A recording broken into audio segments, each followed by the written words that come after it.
Got some fat Morgan to play.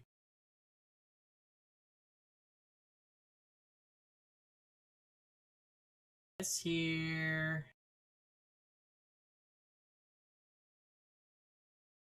I feel like whenever we play games, we almost finish everything at the same time. Have you guys noticed that?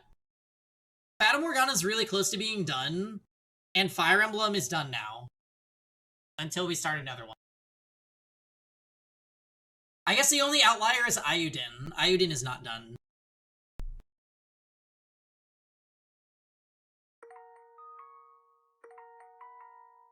Let me know when you're heading down a bad end. Alright, I'll yell for But Maria's gonna be on screen. We love Maria.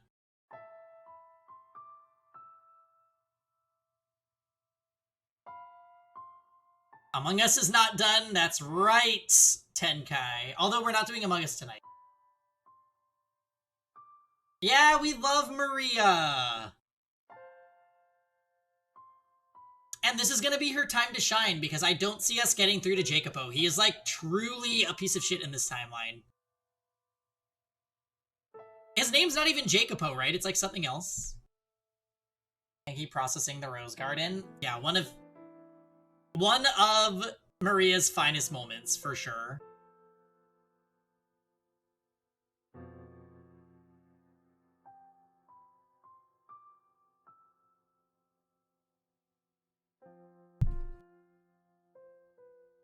Alright. Alright, okay, alright. Now to resume the house in Fata Morgana. Q dots appearing any moment now.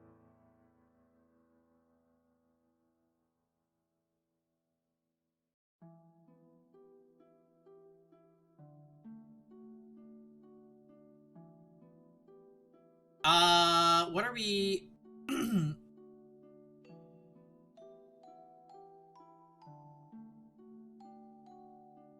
So wait, okay, we're remembering what happened, right? We got... Our arm was almost cut off by the swordsman.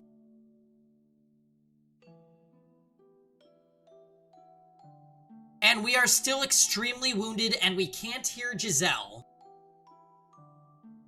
And we still went to meet up with Maria, and she was like, you need to take it easy, and we can do this another time. And he was like, no. This has to happen now, because I'm on a timer. And she doesn't quite know what he's talking about yet. Morgana said that? She did. She described her 3 years there as one of the brightest periods of her life. Huh, the thought. Damn, that's kinda really great to hear. Did she never tell you herself how she felt? She never really made much of an attempt to be a part of the group. She was like she had these colossal walls all around her. I can see that. Yeah, so I always felt like I never knew if I was sticking my nose in too far or not, you know? She appreciated what you and the other women did for her. After that raid 4 years ago, she ended up in the hands of a slave trader. As she was being transported, she said this with tears in her eyes. I'm sad because I didn't get the chance to show my gratitude to the people very dear to me. Well, damn. So is that, you know, absolutely 100% exactly what she said? You're not just pulling it out of your ass, are you? Those were her exact words, yes. As hard as it may be to believe. And, I believe you. I'm just surprised is all. I mean, just, wow. Yeah. If I'd known that was how she felt, maybe I could have been a little friendlier with her. Weren't friendly with her? Not especially. I mean, that's not to say I was cold or anything. It's just that all the girls kept a bit of a distance from her. Not because we didn't like her, but just because it's what it looked like she wanted. Some distance. None of us were really cut out for the caretaker gig. As much as we'd love to be some kind mother figure to her, we just didn't have it in us. Who was closest to her? He's dead. The slave. What? What's this about a slave? There was a young man, a slave who participated in the revolt at the Lord's Manor, who saved Morgana's life. Yeah, that guy. He was the closest of any of us to her, or at least he gave her the most attention. And he's 6 feet under. That's unfortunate. What can you do? Young man. SMT5 reference. I would be surprised if it was the same guy. What can you do? People come and go. That's just the way of things. I'd thought that maybe if he were still alive, that would improve our chances of saving Morgana. Improve our chances? There's only one way about it. We smash the Lord's fucking skull in and take his key. It's not an option. Doing that will not alleviate her hatred. Would you be willing to accompany us when we go into the observation tower? Dots? Hello, hello, and welcome back. Happy Saturday.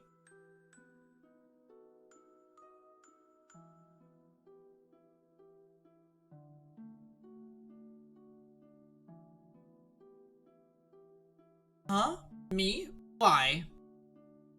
I want you to be there to say something to her. Did you beat POR? I was lurking a bit and doing chores, and I've been a bit busy. So actually, Ike died in the final chapter. He got body blocked by himself in the center of the map and just killed by Kanto Wyvern Lords.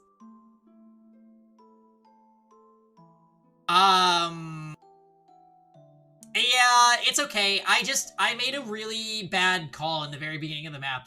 I'm an idiot. Looking back on it, I easily could have prevented that from happening. I just didn't.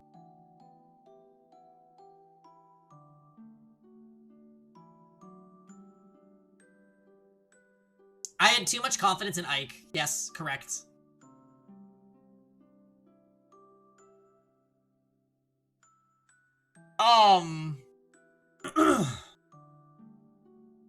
It's alright. I really enjoyed the run, and we made it to the final map, so it still feels like a completed run. I just know that we still have to go back to it sometime.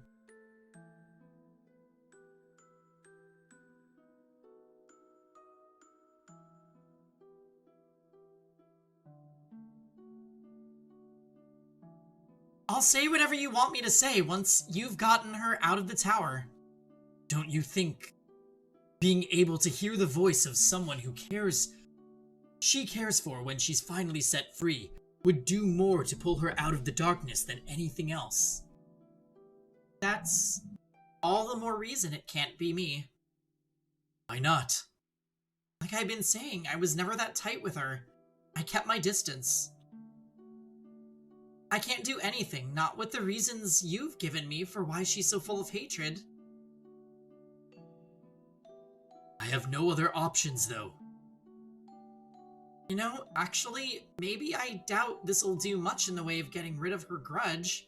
There is something I was supposed to give her, but never got the chance. Oh? It's nothing special, just a rinky-dink little necklace. But if you get the chance, would you mind giving it to her? Anyone that should come from you. It's not from me. It was supposed to be from the slave. He got it for her as a birthday present, but that was the day the brothel got raided. So yeah, that's the story. Make sure she gets it, would you? Okay, will. Thanks, man. Well, now that that's out of the way, I should split. Best of... There you are. Oh. You weren't in your room. I was worried sick. What are you two doing here? You're going to talk to the Lord tonight, right? So... There's a chance that you might be able to set the Saintess free. No way am I gonna miss that. That's why you're here. That, and to say goodbye. I want for them to make reparations as soon as the girl's released. Do you feel the same way, Nellie? If Mel tells me he wants to, then I won't stop him. But he was threatened, so it's possible. I don't think there's any need for him to rush to be punished. I don't want to lose my brother.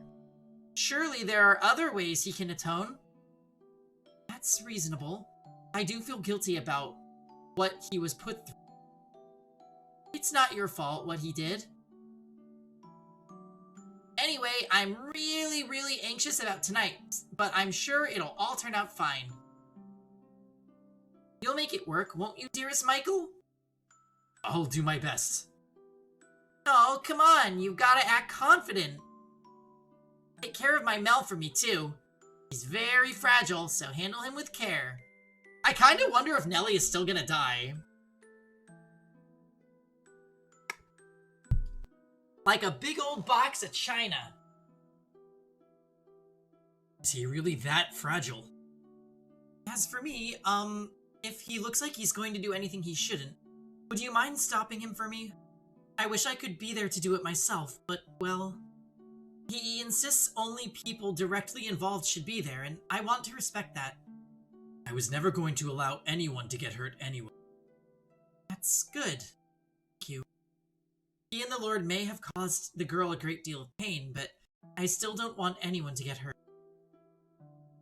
Some people deserve it, and I say let them have it. Now, Maria, don't be like that.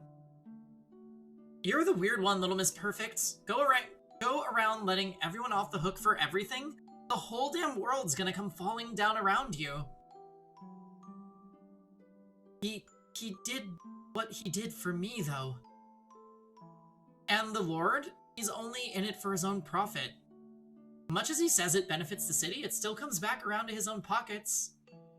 The Lord's not a bad man, though. Yeah, I've heard it 1,000 times. No one's a bad person in your eyes, I know. Now, can we please try to keep things civil? Yeah, sorry, bad habit, I know. I talk a lot of rot, but I don't really mean half of it. I do think he's much better than the old Lord, though. Hold on a second. What did you just say? He's better than the old... When did the current Lord take his place? 4 years ago.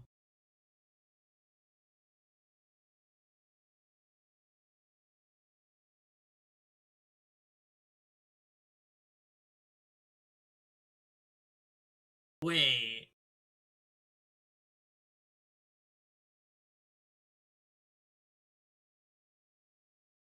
So, okay, wait. Do I have this right with the timeline?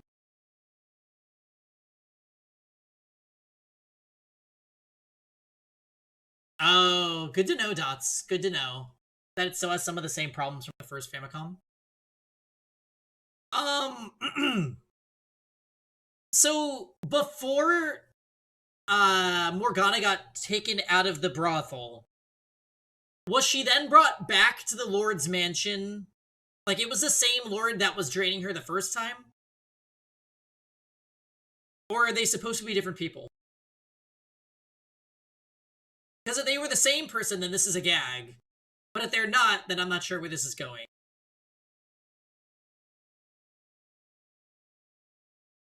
Because the timeline is like this. Morgana was kept captive and fed, like, her blood was given to the people at the blood banquets. Then there was an uprising by the slaves. One slave saves Morgana and takes her to the brothel. She grows up in the brothel, but the brothel gets raided years later. And then Morgana is sent back to the original Lord, question mark? Okay. What? Morgana was 9 years old when she was at the Lord's Manor 7 years ago. Maria, were you ever at the Lord's Manor at any time 7 years ago? I was never hired by anyone there. Then when? She didn't have any interaction with the Lord 7 years ago. Now it all makes sense? How did I not consider this possibility sooner? Wait, what? Wait. What does Michael think he figured out? 7 years ago? Is he just saying that the Lord that exists here is different than the Lord that originally did, like, the blood banquets? That's what I'm getting from this. I don't know if there's something else, though.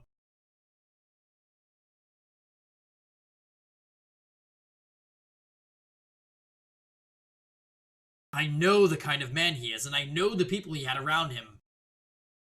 I think the general idea here is that. Okay.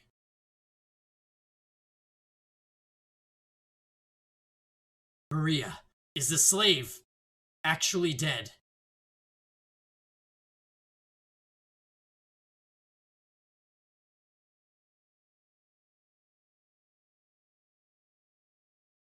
Wait, what?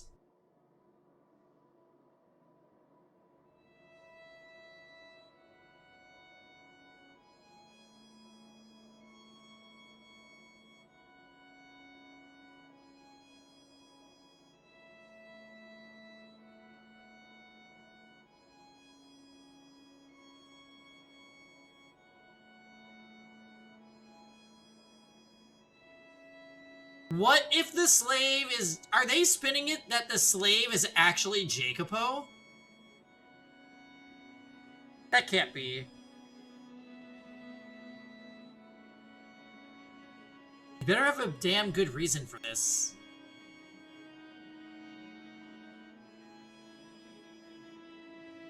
I came because you said you had something important to discuss. Now, care to tell me who the hell this white-haired man is, and what he's doing here? You neglected to mention we'd be having company. I'm the one who asked him to arrange this meeting with you. And who the hell would you be? He's an angel. Or a prophet. What? Did you both finally snap under the pressure? I'll leave it for you to decide what you think I am. I will say, though, that I know everything. I know you've got a girl imprisoned in the observation tower, and I know you're taking her blood and calling it medicine, passing it out at the church. Which one of you squealed? No one told him anything, he just knew. He knows everything, including my deepest desires, what happens in my next life. He's probably peering into your soul this very moment. You've completely lost it, I see. Well, how you got your information doesn't matter. All I need to know is this. What are you hoping to gain from it? Wealth? My downfall? What? Morgana's freedom. I want you to give me your key, and then I want you to tell me your story. I've come here from the future, from the world after Morgana's death. Her soul courses with hatred for the three of you, and she's placed a curse of eternal suffering on your souls. Has everyone at this damn table gone mad? Did you seriously think I would believe that nonsense? Don't interrupt me. My objective is not so much to rescue Morgana's physical body from the tower, but to save her soul from an eternity of loathing. I can't achieve that on my own, however, because I am not from this time. I have no direct interaction with her or anyone else here until just recently. In order to make her have a change of heart, I need to gather the truth from the other people who are from this time. And I suspect that you hold the last piece of the puzzle. The biggest piece. That you have a far deeper connection with Morgana than anyone else here. No, I'm all but certain of it now. Your perspective is crucial to accomplishing my goal. Tell me your whole story, please. How you ended up capturing and imprisoning Morgana. What you thought and felt along the way. Your truth will get through to her. I know it. That will be the turning point in all this. Her curse will be no more, and you will all be returned to the paths you were meant to walk. Everyone will have their salvation. Someone throw this madman out! I won't do it. Neither will I. Damn worthless curs.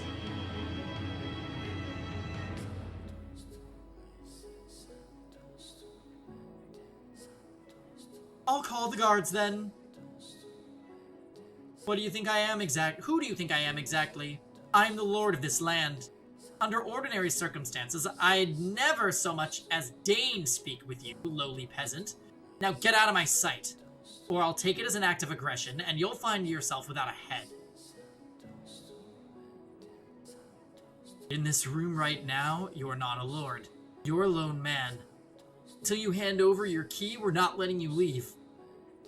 And you'll find there aren't any guards for you to call. You're all alone on the estate. How do they arrange that?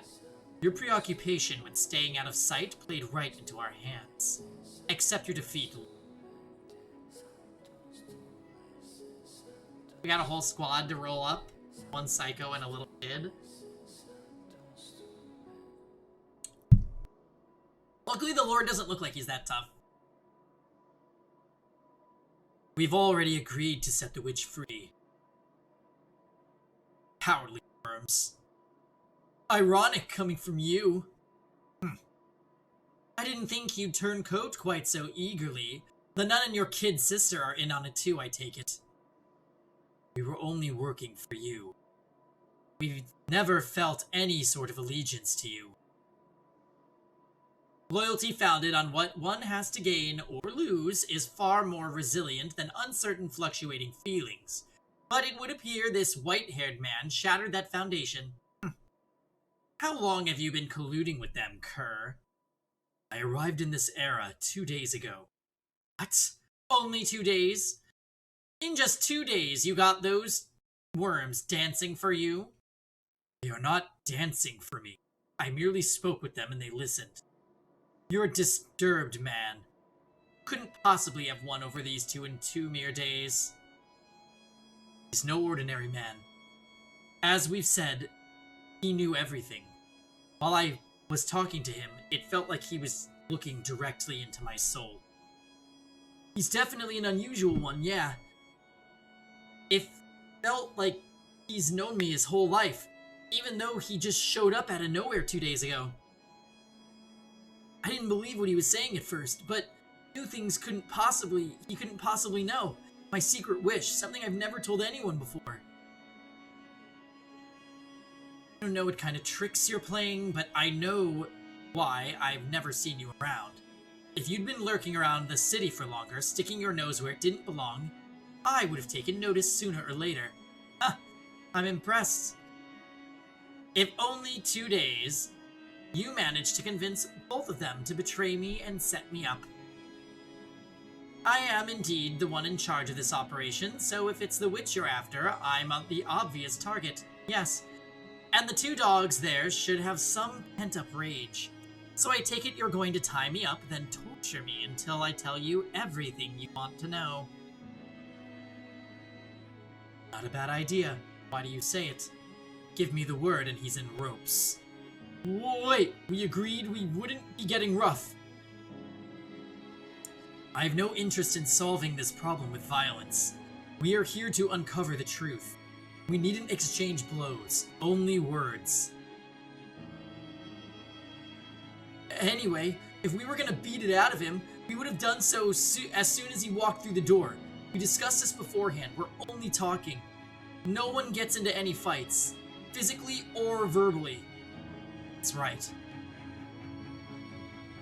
Well, it looks like I've got no way out, so you've got me. I surrender. Take my key. Go open the tower doors. Well, that was easier than expected. Your key is not important right now. Your perspective is what I seek. Why did you make it so the lock required 3 keys?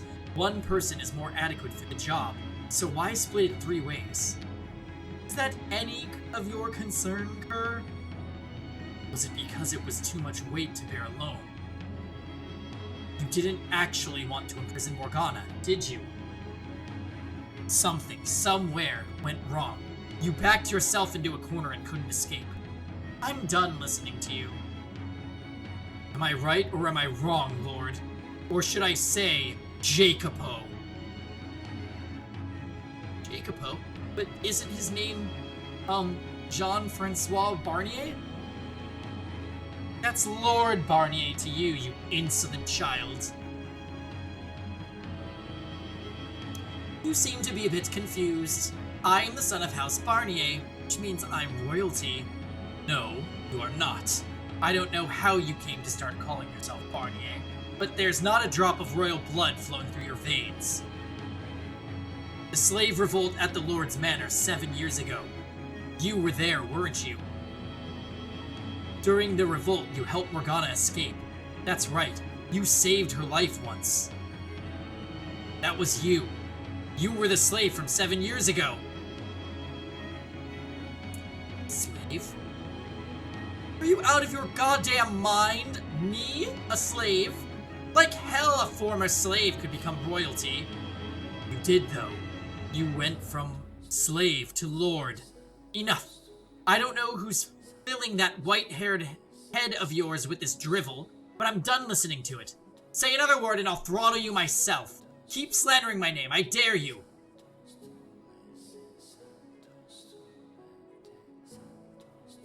Maria told me the slave from back then was dead. She didn't mean it literally, though. She meant he wasn't who he used to be anymore. Maria? You've been talking to her, too. Because she was afraid if Morgana found out, it would only serve to throw her deeper into despair. The man who had once saved her was now responsible for keeping her imprisoned. Do your ears not work, Kerr? I said I've had enough! I need your perspective. There's more to the story, I'm certain of it. I refuse to believe you acted only for your own benefit, only to cause her pain. If you want the key so damn badly, then take it! Set the witch free, I don't give a damn! But if you say another word, I'll rip your fucking tongue out. Again, the key is not what I need right now. I need your story. Are you deaf or just an imbecile?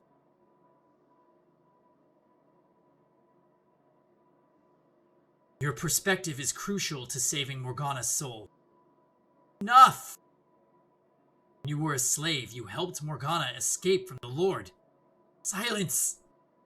And you spent 3 years with her. Just one more fucking word, I swear to God! So how did you end up here? How did the boy from 7 years ago go from saving her to locking her up and stealing her blood? There's no excusing your actions, no. But please, you need to tell me how you got to this point. Enough!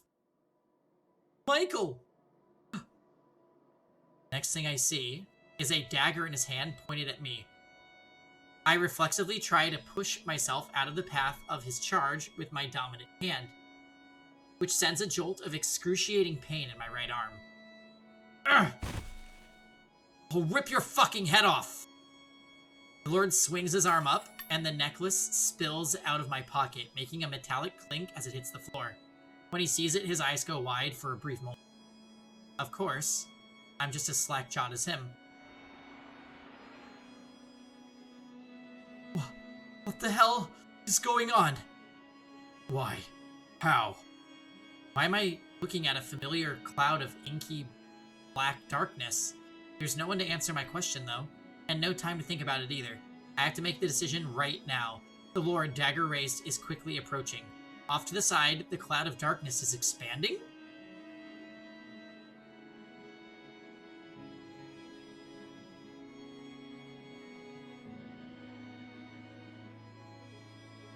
Shit. Frozen, I think we're at a bad ending. Reach into the darkness, shove the Lord aside.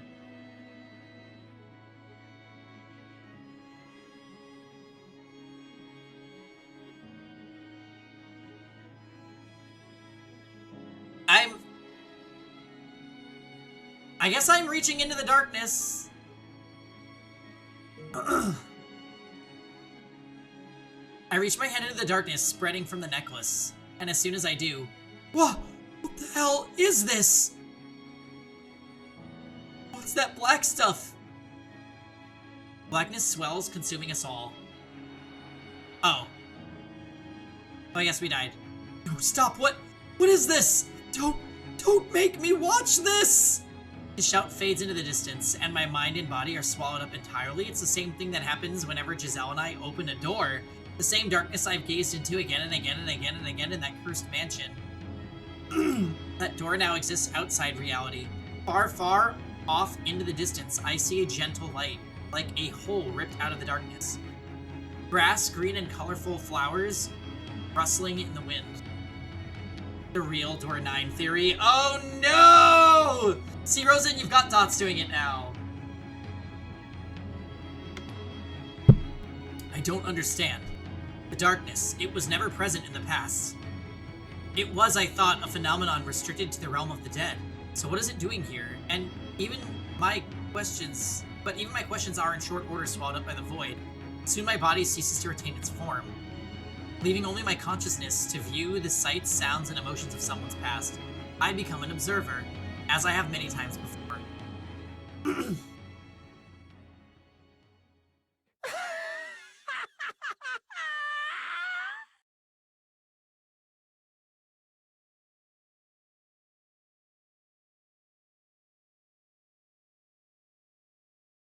Yeah, I think we'll probably at least beat Dory tonight. I am just noticing my voice is a little bit strained. I got COVID again this past week, so slightly in poorer health than usual, but we're gonna see how long I can keep it up.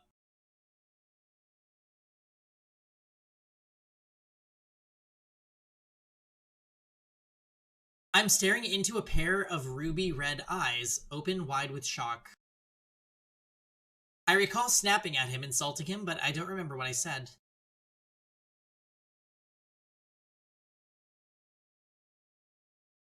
Nor do I remember how he responded. All I know is that a wave of churning blackness appeared out of nowhere, washing me away. I'm powerless, helpless, hopeless, my young mind sucked into a whirlpool. Young? My young mind? For Christ's sake, got to be kidding me. Why, for the love of God, why am I being made to look back at this part of my life? The miserable, stupid, fucking romantic I once was. Why am I turning back into the boy I tried so hard to forget? So this is Jacob Oak perspective. Where did this absurd black smoke come from, and why can't I get out of it? If it's the same white-haired man who's doing this to me, then he's not an angel or a prophet. He's the goddamn devil himself. But all my questions, my confusion, my frustration, everything that composes my present is superseded by the darkness, wisping away into nothing.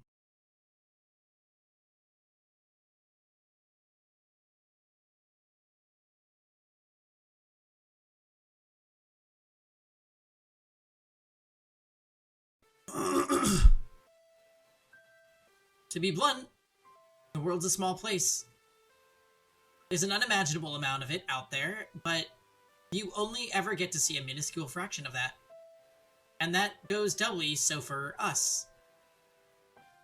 The poor barley get the chance to see any of it at all. And those who are born into affluence, well, they have no idea just how small our world really is. I never yearned for the world outside what I knew. I more coveted it. A splash of Sprite mixed in. Spite, even. I wanted to claw my way up the mountain, knock all the bastards down who had never seen what it was like at the bottom. If I had made it high enough, I could do anything. I would have complete freedom. If that sounds like a childish fantasy to you, well, you'd be right. It's exactly what it was. There you are. You spend so much time in the graveyard that one of these days, someone's going to think you're a gravekeeper or maybe a grave robber. I can understand a gravekeeper, but I take offense at the suggestion I look like a grave robber. I'm praying for the souls who have no one to see them off. The girl named Morgana turned around to face me. Though I'd known her for some time, I'd rarely ever looked her in the eyes. Her face was almost always concealed beneath a dark hood, revealing only the tip of her nose and sometimes her lips. Honestly, I don't get it. Why do you care so much? These are souls that have no one else to pray for them. At best, they may get a bit of lip service from a priest once or twice. It's our responsibility to offer a helping hand to the sick and the poor, to pray for their abandoned souls. What I don't get is why you need to pray for the dead at all.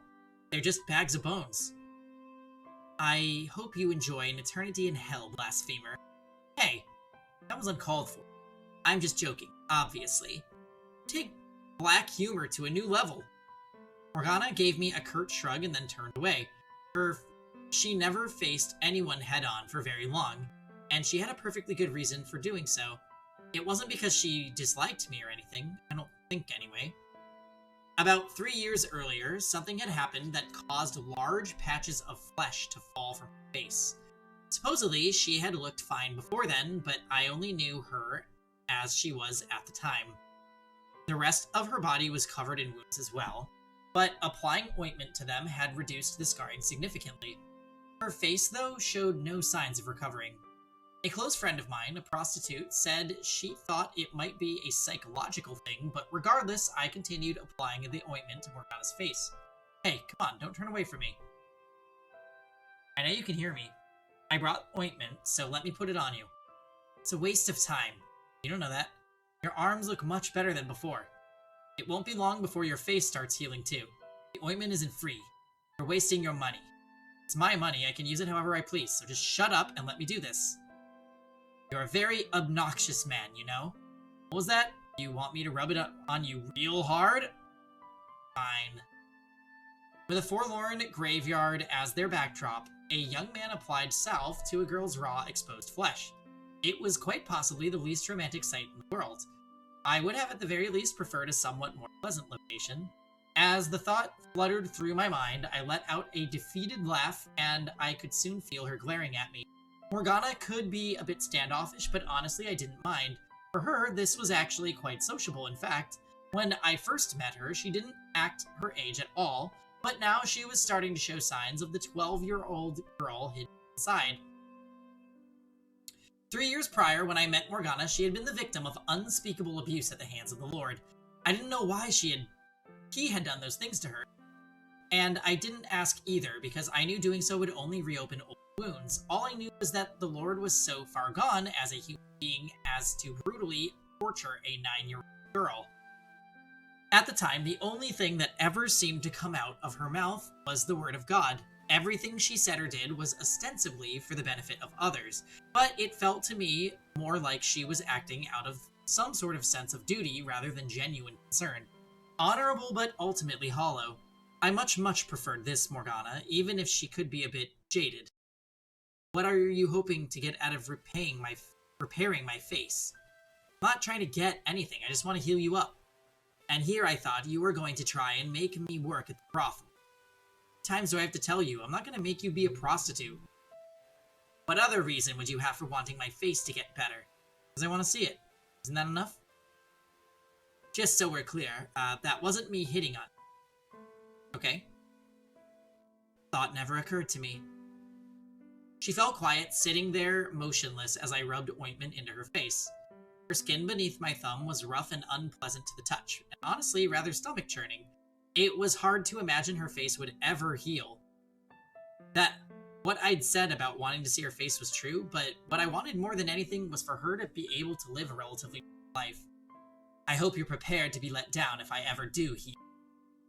That probably is just part of the fun. You have as much tact as a worm. No tact and bad taste. No winner. It's a wonder no one throttles you when you sleep. Being a guy, of course, I would have been pleased if she turned out pretty with her face healed, but her life was guaranteed to be easier than now, no matter what she looked like. That was what really mattered ultimately. I could only imagine how hard it was to have your life turned completely upside down at the age of 9. A large portion of us in the slums had our share of misfortune, and hardly any of them stacked up to what Morgana had had to bear. She had no parents. When I'd asked about her mother, she'd gotten cagey with me, so I assumed she'd been sold off. When I asked about her father, though, she just pointed up at the sky, to which I took to mean he was dead. A young girl, no family, sent off all on her own to some strange land, somewhere along the line, ending up in the Lord's cruel grasp. Misfortune felt like an understatement, if anything. That said, it wasn't just out of pity that I gave Morgana so much of my attention. The other reason, though, well, she'd probably go running if I told her. Hell, I wanted to hit myself over the head. Still be your friend, even if you turn out to be the ugliest girl in the city. You should be grateful. How is it you've managed to chase off everyone in your life yet? Haven't managed to chase off everyone in your life yet. Act like a decent guy around other people. Do my best to fit in. Then why are you such a dolt around me? Just doing my best to fit in. So you're saying this is my fault. Everyone could use a thorn or two, makes them more exciting. You especially. Okay, that should be everything. Does it sing anywhere? Not particularly, no. Alright. Oh, also, finish up here and get back to Maria soon. Unless you'd rather I drag you there. Why? Seriously? It's your damn birthday, that's why. And? What do you think, dimwit? She wants to celebrate. Get back there soon, okay? Planning to drop by too. Okay? She gave a sheepish nod, which was honestly kind of cute. But of course I couldn't say that, so I shrugged my shoulders, feigning exasperation, and then turned to leave. Once I might have offered to accompany her back to the brothel, but Morgana never seemed keen on the idea of walking anywhere with me. Maybe she was afraid of grown men after what had happened to her at the Lord's Manor, or maybe she just didn't want to be seen with someone who looked like her. Didn't want me to be seen with someone like her. So, hey, I thought you were leaving. One day, I'll show you the world. I wouldn't get my hopes up. Get your hopes up, damn it, I said with a soft chuckle, and then I took my leave. I had every intention of making good on that promise, and I had more than enough reason to believe I could. 3 years back, when there was a slave revolt at the Lord's Manor. That's not quite accurate, though, because while I was partly responsible for inciting the riot, I wasn't actually a slave. The local lord was spoken of in whispers at the second coming of the great tyrant. The people were constantly grumbling about how he seemed to treat the land like his own personal playground, exploiting everything and everyone on it for his own amusement. When enough stress and resentment builds up in a contained space, all it takes is a little shove from the outside to burst. And that was our plan. Me and a number of other dissatisfied citizens gathered together to pop that bubble, and give the Lord a taste of how we felt about him. With the help of a slave trader, I infiltrated the Lord's Manor. I'd known slaves weren't treated well, but seeing it for myself, I thought most of these people would have been happier having been born as a dog or cat or owned by someone who actually had a heart. It was revolting, flagrant injustice. Broadly speaking, there are two types of people who see injustice in the world. The first are those who have everything, who sit unchallenged at the top of the world, looking down on the less fortunate with pity. The second are those with nothing who wish to overthrow the entire system, keeping them down. It should come as no surprise that I fell in the second camp. Once I was inside, I went around the manor telling all the slaves about the plan. Most of them had long since lost the will to fight, but with enough assurance, there were people on the outside ready and waiting to help. Glimmers of hope started to return to their eyes. Finding out they weren't alone, that they weren't helpless anymore, had an incredible effect on their morale. And once the slaves were convinced, the revolt began. It ended up being much larger in scale than I imagined, and many lost their lives in the process, but the majority of them managed to escape. Naturally, the slaves couldn't stay in the city, so I directed them to people waiting outside who would take them to another city or a neighboring country. I had neither money nor power to guarantee them a good life on the outside, but that hardly mattered to them. Everyone was sure that wherever they ended up would be better than staying. And I prayed that would be the case. It was during the revolt that I saved Morgana. I would have sent her off somewhere else like all the other slaves, but she was in so dire a condition when I found her that she could hardly even move on her own. She had been sapped of all her willpower. So I brought her to the brothel where a friend of mine worked and asked her to take Morgana in. My companions and I reveled in the success. It wasn't enough of an accomplishment to have any real political ambitions, but we still felt like heroes. Drunk on victory, we started talking about bigger, starting a full-on revolution. Once the elation passed, though, we realized there wasn't much we could do. Even if we did manage to start a large enough uprising to get forward, we were only peasants. Not only did we not know the first thing about ruling, the other counts would never acknowledge our authority anyway. We'd pretend to be in control until the next line showed up, and that would be the end of that. So we just ended up sitting on our thumbs, no way to do anything about our discontent.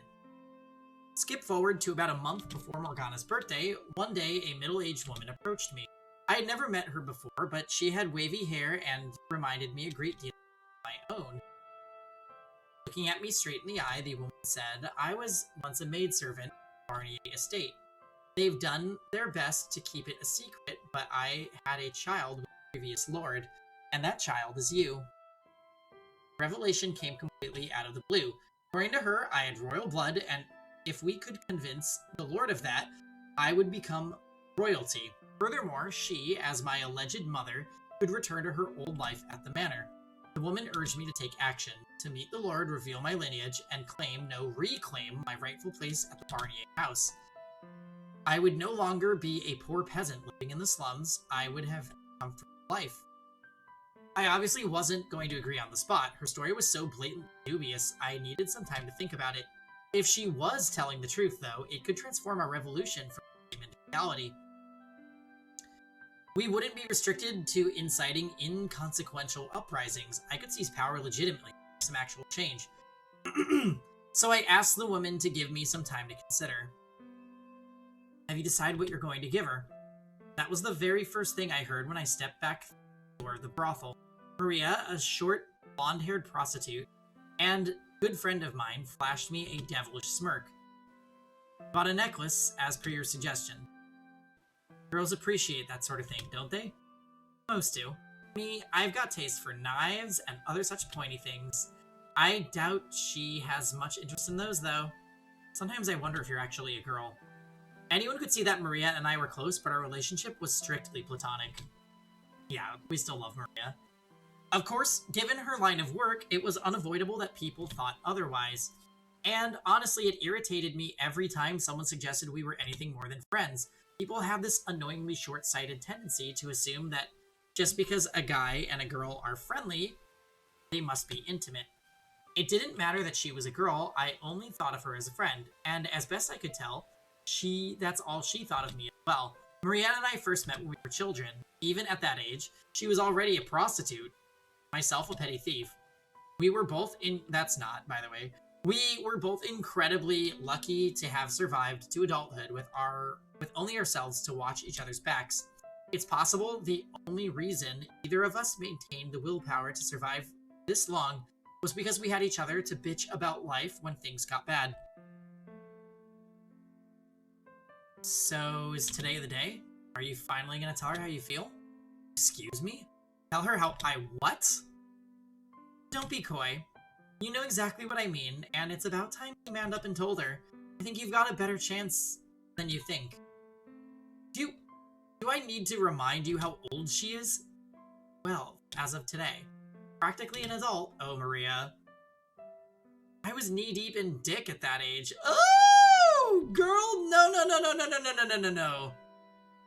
Comparing her to you? The longer you hold off on saying something, the more difficult it becomes. Break a leg. Party's gonna be in the back, so there won't be any customers around to interfere.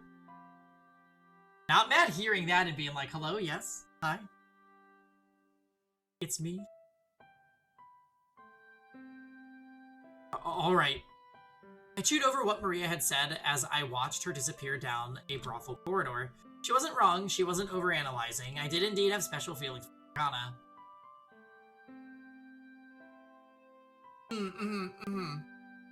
Women seem to have this strange, somewhat terrifying ability to read people's minds, and Maria was a prime example of that.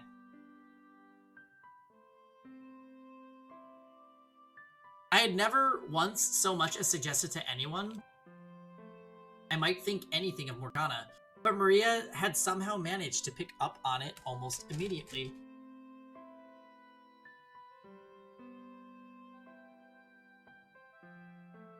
Fortunately, she didn't seem particularly bothered by the fact, though if anyone else were to find out, I could only imagine the looks I would get. I meant Morgana was 12. Oh, I mean Morgana was 12 and I was 22. That wasn't normal. I've never felt this way about anyone else that young either. Any other girl Morgana's age just looked like another kid to me. So why was she any different? She was covered in scars, and every other time we met, she would tell me to go to hell, and she refused to walk anywhere with me, and no matter how much ice I broke, I could never seem to get all the way through. Yet still, the world felt like it was just a little bit better a place when I was with her. It made me want to see her smile, no matter how grotesque her face. How would I even go about saying it, assuming I actually did? Even if your face still isn't healed in 4 years, I'll take you as my lifetime partner, Morgana. God, no, that's terrible. There has to be a better way to put it. Now I was getting stressed out, and it was all thanks to Maria. This was supposed to be a day of celebration, not of fretting over stupid personal matters. Not long after I arrived at the brothel and made my way to the back of the room, Maria and a handful of other unoccupied girls showed up. Morgana, who was supposed to be a guest of honor, was even more reticent than usual. The prostitutes chatted amongst themselves about work in unabashedly graphic detail, trading info on which customers were good and which customers were bad, all the while Morgana looking incredibly uncomfortable. You guys think you could maybe change the subject? Like we have anything else to talk about? Making the birthday girl want to hide in a corner defeats the whole purpose, don't you think? Oh no, don't mind me. I don't have anything I want to talk about. Morgana said in a whisper, her head downturned. At least eat something then. Cookies are barely sweetened and dry as rocks, but they're edible. Jacopo, you little bitch. You've got some stones to shit-talk my cookies to my face. Stop it, Maria. Throwing insults at me. Stop throwing insults at me. The other girls cackled as Maria and I bickered. Hoping it might have elicited a reaction from Morgana as well, I snuck a glance over at her and she remained expressionless. You are right about one thing though, this is Morgana's day, so let's change the subject, Maria said with a little laugh, having hurled everything within arm's reach at me. Like I said, I don't have anything to talk about. Sure you do, you just have to look a little harder. Not saying you have to reminisce for us, it can be anything. Let's see, here's an idea. Are there any guys you got your eyes on? I spewed my tea all over the table. There is. And then I started choking. What? Seriously? Holy shit! Who is it? Tell me who's the lucky guy! God. Everyone fell silent. Maria gave me a sympathetic look, and I knew exactly what she wanted to say. Sorry, kid, you ain't got nothing on God. Asshole. If you're gonna dream big, right? Yeah, I get where you're coming from. Pining after the all-powerful, all-knowing God. I'm with you. Bold-faced liar. Grass may be a hell of a lot greener up there, but it's a bit far, don't you think? You're better off settling for weeds down here. Did she just imply I'm a weed? Maria looked over and gave a wide grin at the sight of me grinding my teeth and then continued. Say, the young man over... Wait, stop right there. Don't say another word. Oopsie, me and my big mouth. I almost did your job for you. Damn it, Maria. This was not good. Like hell, I was going to let her corner me into saying it there. I stole a glance at Morgana, but her gaze was locked on her knees. I couldn't see what, if any, kind of reaction she was having. Morgana, what she was trying to say is that I have to go. What? I have to go to the bathroom. Sure. Morgana got up from the chair and left the room in silence. I imagine I was making a rather flaccid expression because as soon as Morgana was gone, Maria began cackling like a mad woman. My reply was the nearest object, courtesy of my throwing arm. Loser, how hard is it to just say it? Would have been easier if you hadn't cornered me like that. And you think I believe you would have done it without a little nudge? I would have. Eventually. Eventually ain't gonna cut it. Now's the right time. And don't worry, me and the girls won't make fun of you for getting your rocks off to little girls. It's not the reason I like her. Besides, I would wait at least 4 years before. Doesn't mean you can't tell her now. I think it'll do her wonders, really. She'll, well, you know. So I think knowing someone cares about her will lighten the load a bit. This whole story is...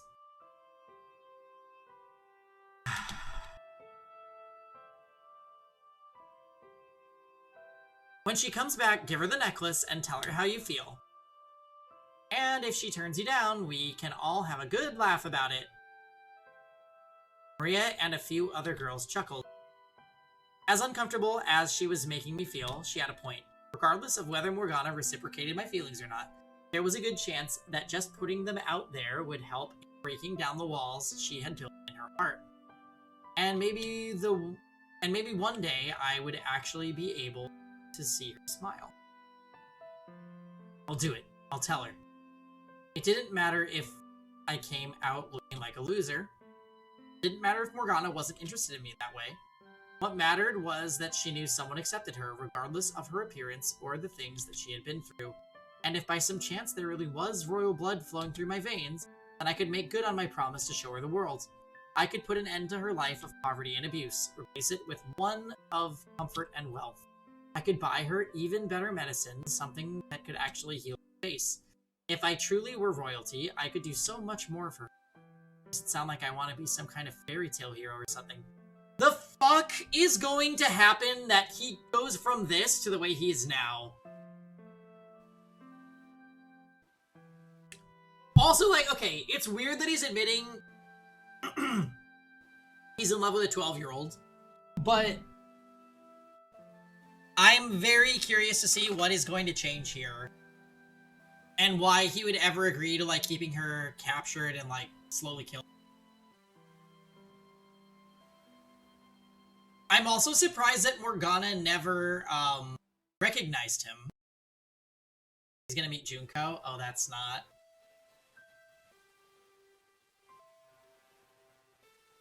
Because he's psycho? But honestly, I wouldn't have minded that.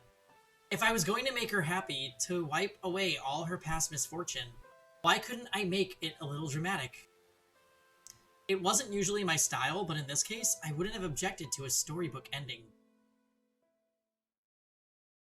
This, though. No, this wasn't that kind of story I was hoping for. The heavy curtains separating the guest rooms had been torn to shreds, and they were splattered with blood. A man, apparently caught without enough time to defend himself, lay splayed out naked on a bed, his empty eyes fixed on the ceiling. The whole area reeked of blood. All I could do was stare stupefied at the carnage. The hell, why? How could this happen? My dumbfounded muttering went unanswered, though. The few who were still alive could no better make sense of the incomprehensible massacre than me. The sudden, arbitrary upheaval of our own world.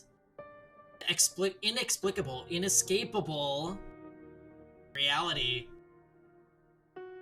Shortly after Morgana stepped out, I heard a woman scream from the front of the brothel.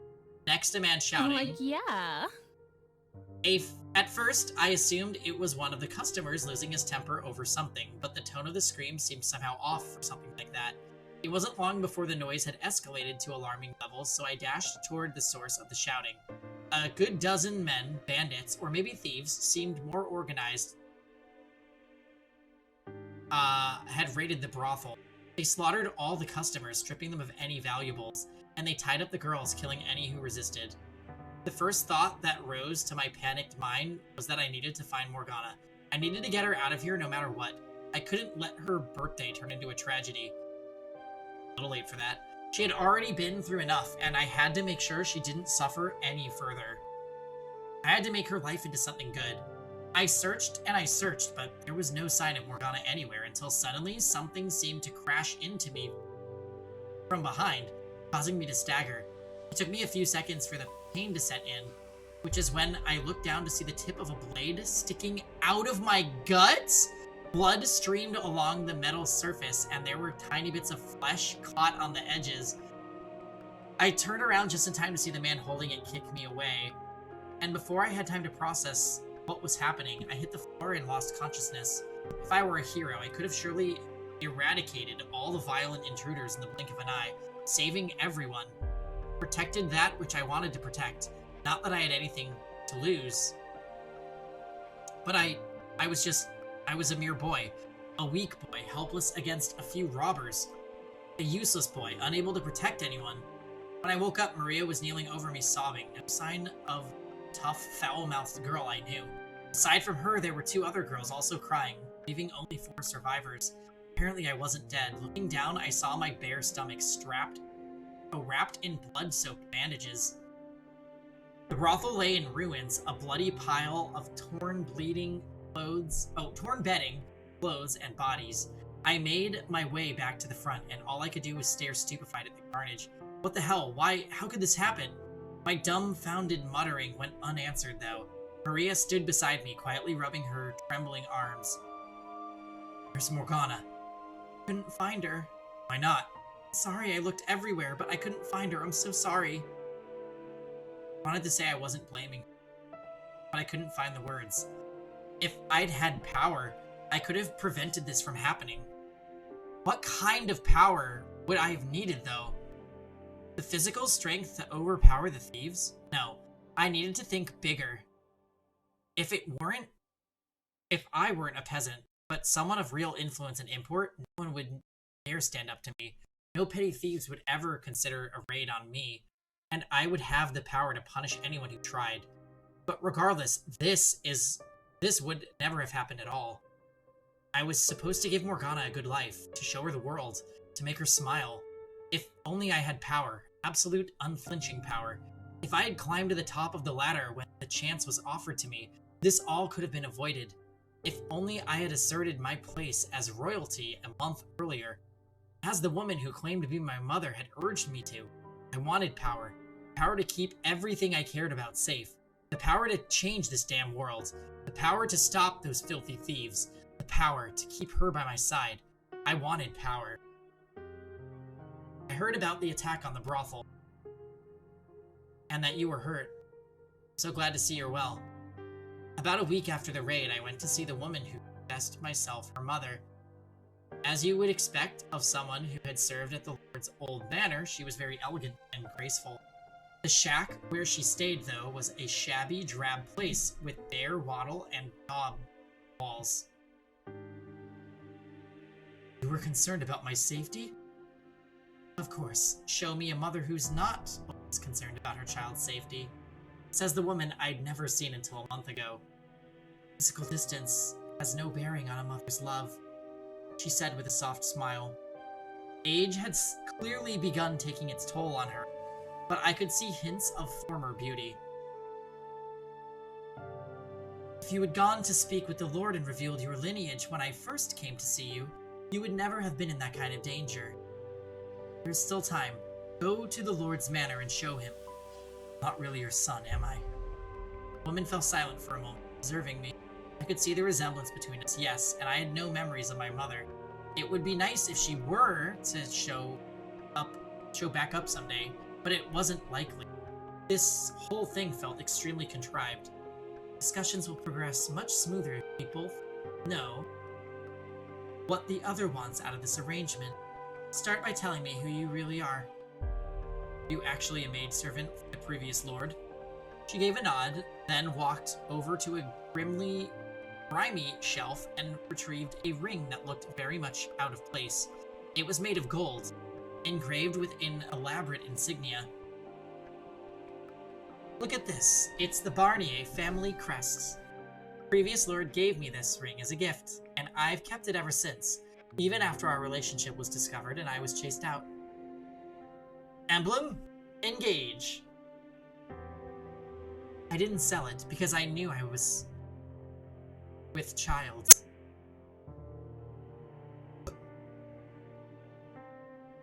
They will have no choice but to acknowledge you as a legitimate heir if you show them this ring. Why did you wait so long to come find me then? I was afraid they might kill you if I brought you in as a baby. Why were we separated? Misfortune. One day bandits came and kidnapped you. Presumably they were hired by the Barnier estate because they didn't want your existence coming to light. Consider it a miracle you're still alive. I can only imagine the stern look on my face as I listened to the woman speak. Part of me did indeed want to take everything she said as true. I do not buy it. Wanted to believe I was someone important. But I couldn't convince myself I had anything other than a commoner's blood running through my veins. It would appear you've done your research. I don't have any other family, to the best of my knowledge, which does indeed make me a good candidate to step in and claim your stake on. If I were to guess, your child with the Lord has either passed away or never existed at all. It's probably true that you worked at the Barnier Manor, and it's probably true that you had relations with the Lord. You were chased out, and now you live in poverty. You want to go back as your former, more comfortable life, and while you're at it, take vengeance on the current Lord. But being a woman, you have no means to accomplish that yourself. Parvati, yes, with her little crown. So you came up with the idea of using a fake son. If your child were still alive, he would be right about my age, wouldn't he? And we look similar enough for you to convincingly claim we're related. But the biggest reason you chose me is because I've made something of a name for myself. Because I was one of the people involved in inciting the revolt 3 years ago. The perfect choice to spearhead a revolution. How dramatic. The man who set the Lord's slave free was secretly his family. People who would eat it right up. So how far off am I? For some time, the woman sat in silence. Eventually she broke it, not by yelling in anger or desperately trying to refute me, but with a smile. I knew very well what lurked behind that smile too. Scorn. Sharp for a filthy peasant. It would seem I chose wisely. I was right. She was a manipulative, conniving shyster. But that I could work with. That fits so much better. I wasn't royalty. I wasn't a hero. I was a filthy peasant. I'm in. The first thing I did after agreeing to work with the woman was not to approach the Lord, but to reveal my false lineage to my accomplices. They all thought I was joking until I showed them the ring. Then their dreams of revolution started seeming far more realistic. Maria was the one exception. Not only did she not believe me, she tried to stop me from going through with the scheme. When you had enough danger for one life, come on, forget about all this revolution stuff. We can build up a new brothel and just stay low for the rest of our days. Does that really sound so bad? You're the one friend I've got left, Jacopo. She said, somewhat desperately. I sympathized with her concerns, but I didn't want to let this chance to gain some real power slip away. I was done having things taken away from me.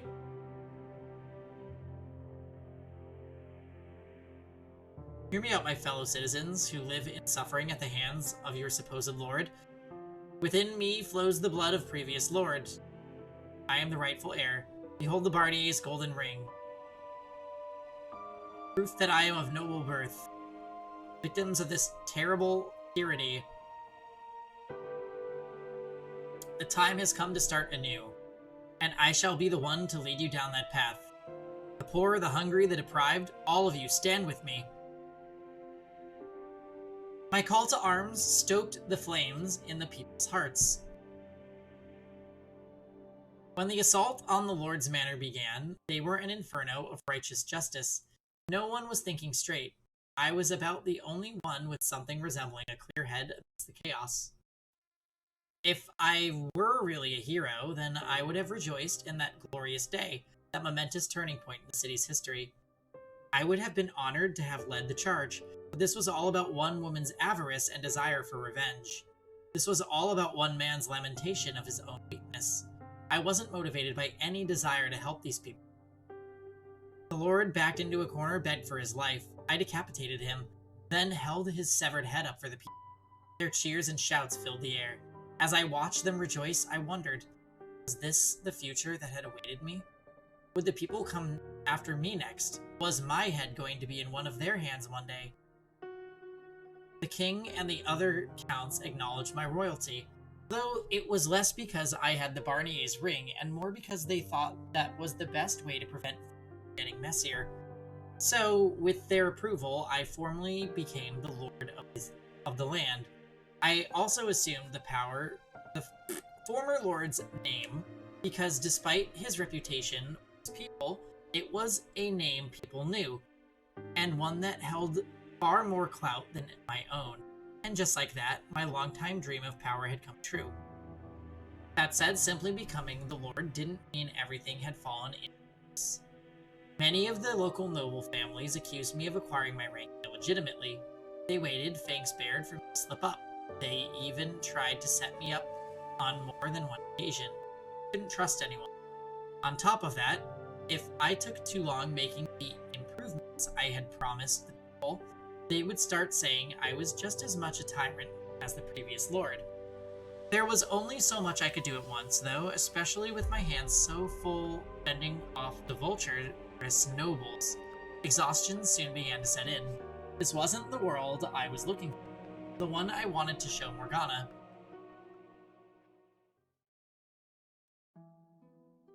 It was day after draining day of betrayal. Constantly having to look over my shoulder, fighting to meet unrealistic expectations, I was starting to lose sight of who I was as a person. I couldn't let anyone see me looking weak. They would see it as an opportunity to take advantage of me, to manipulate me, to eliminate me. I needed power to protect myself from the people. Attaining rank was only the first step. I needed even more power. Though to ensure no one would ever be giving me orders, could ever play me the fool, I turned my attention first to the bolstering of the economy.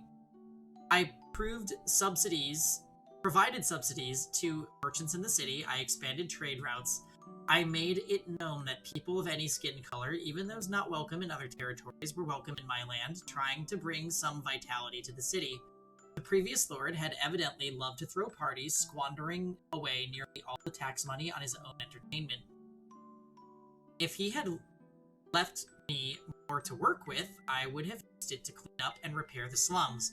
But for the time being, that had to remain another item on the checklist.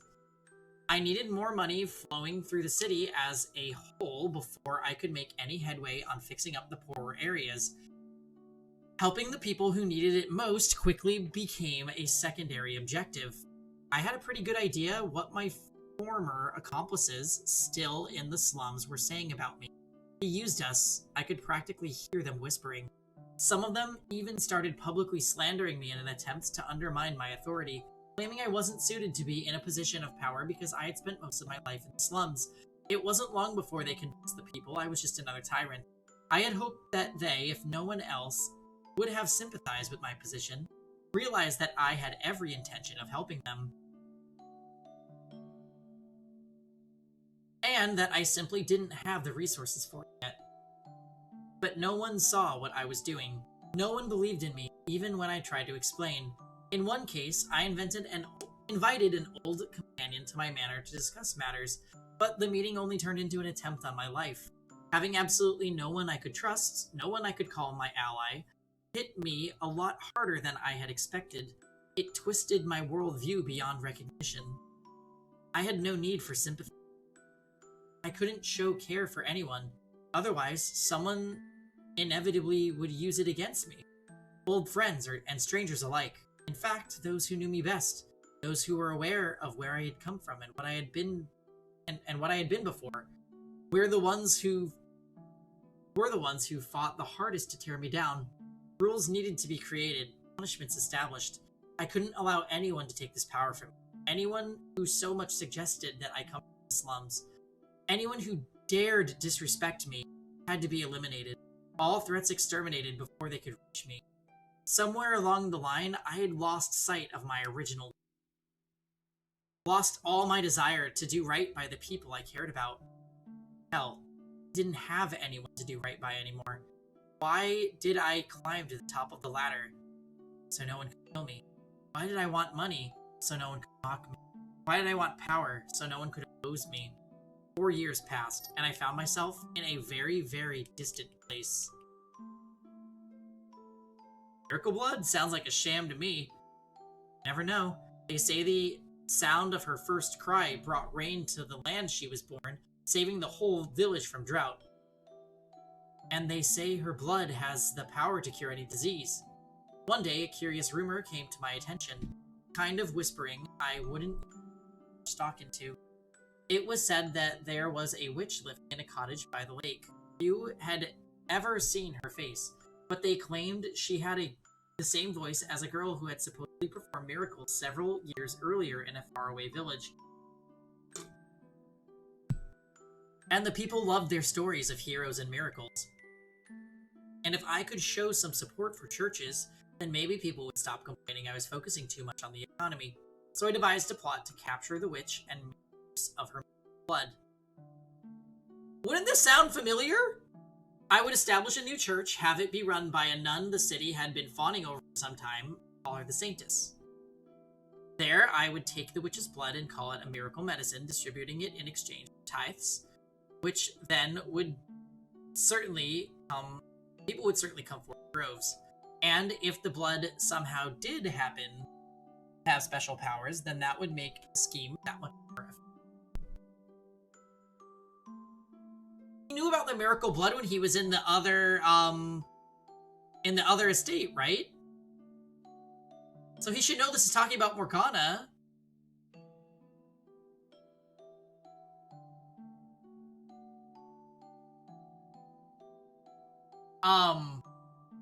Please excuse me, guys. I have to grab more water.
Okay.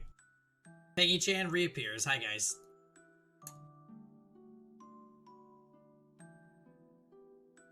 I got a full cup of water.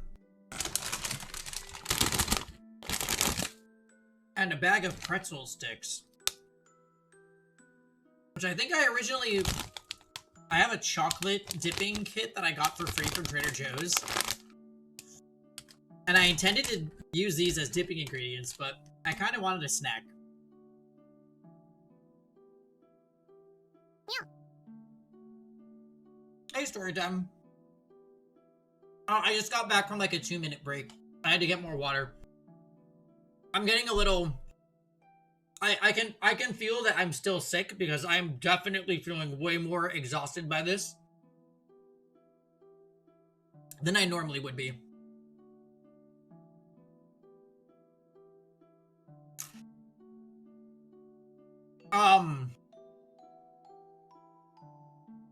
So basically,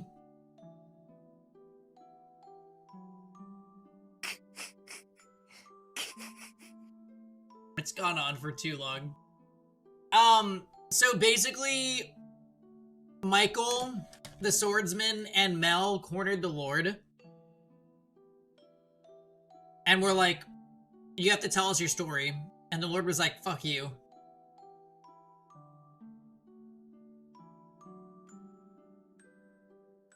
He explicitly said that he had no idea why the old Lord was torturing Morgana. Okay, true.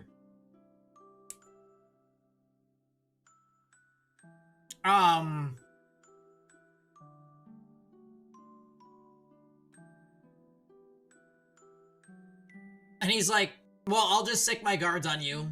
And then Mel and the swordsman were like, nah. There's no guards here. And the Lord's like, well, you have me cornered, so you can have my key. And Michael's like, but no, you need to tell your story. And he really didn't want to talk. And then Michael's like, I think I know who you really are.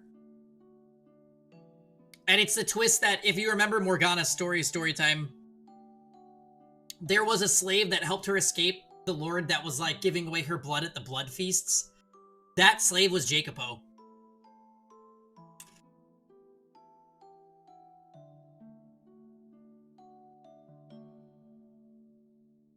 So he's the one that took her to the brothel to get raised by Maria.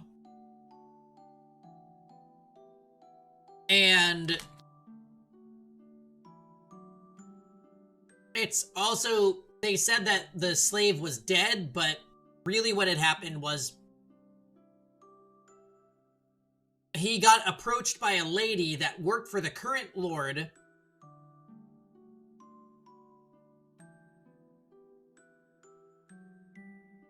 who claimed that she was his mother, and she had like a family seal that she could give him to make people think that he was of royal blood. And Jacopo figured out her whole plot. He's like, no.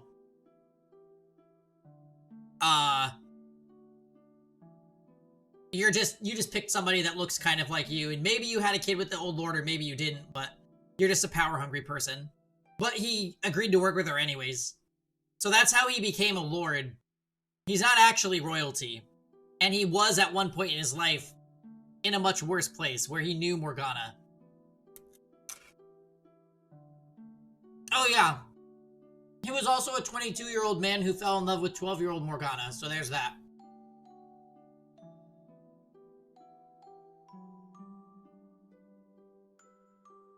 Well, anyway.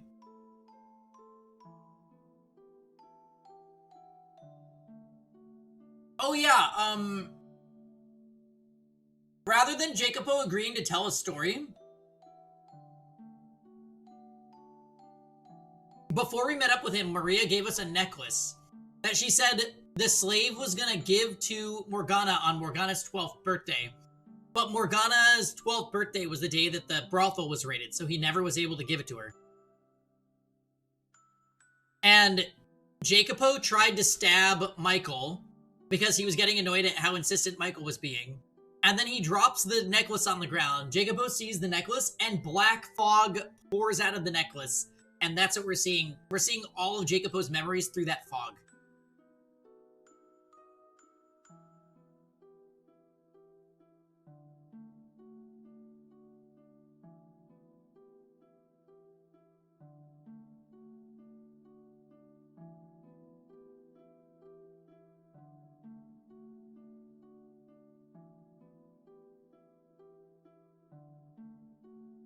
I'll worry about the veracity of the rumors later. Right now, all I want is for you to capture her and bring her to me. I was too busy to handle with capturing the witch myself, so I went and found someone to handle it for me. He was a former slave who had several years back massacred an entire carriage of slaves, and the slave traders transporting them. Obviously not an upstanding citizen, but there was little doubt he would have any trouble apprehending a little witch. A single witch. The biggest reason I chose him, though, was because he was enamored with a nun. I honestly thought it was rather hilarious. A murderer falling in love with a nun. I had been expecting the man to object, but he agreed almost without hesitation. There was a mansion on the outskirts of the city, which the previous lord had built for himself, and had gone unused since his death. It was there I decided to keep the witch, and it was there I decided to establish the church. Black fog, purple rain, same difference really. We'll see about that. I think the black fog just has memories in it.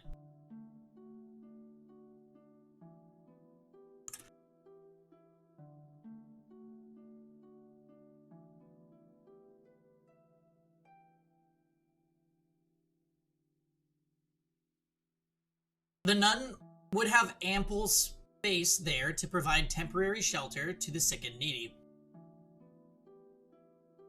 I thought, with what little remained of my conscience, that I was doing the right thing. If one witch, probably an old woman at that, was all it cost to accomplish such good, then a worthy sacrifice it was. In an ideal world, it wouldn't matter young or old. A human being was an unacceptable price for anything, but this was far from an ideal world, so I decided that taking what little remained of this woman's life was the best, no, the only acceptable course of action. She would probably despise me for it, but I would gladly accept her hatred in exchange for the benefits her blood would bring to the city. It's our responsibility to offer a helping hand to the sick and the poor, to pray for abandoned souls. Morgana's words from years back popped into my head. I believed that, as aggressive, self-centered, and utterly lacking in compassion as my methods may have been, I was following that mantra. I was offering a helping hand to people who needed it in the only way I knew how. I wasn't so dense as to think she would approve of me making an old woman pay the price for my charity, though. Doing this made me no more than a thug. But everything has a price. For every extravagant feast held, a dozen people go the night without food. That's simply the way of the world. I was no god. I was no saint.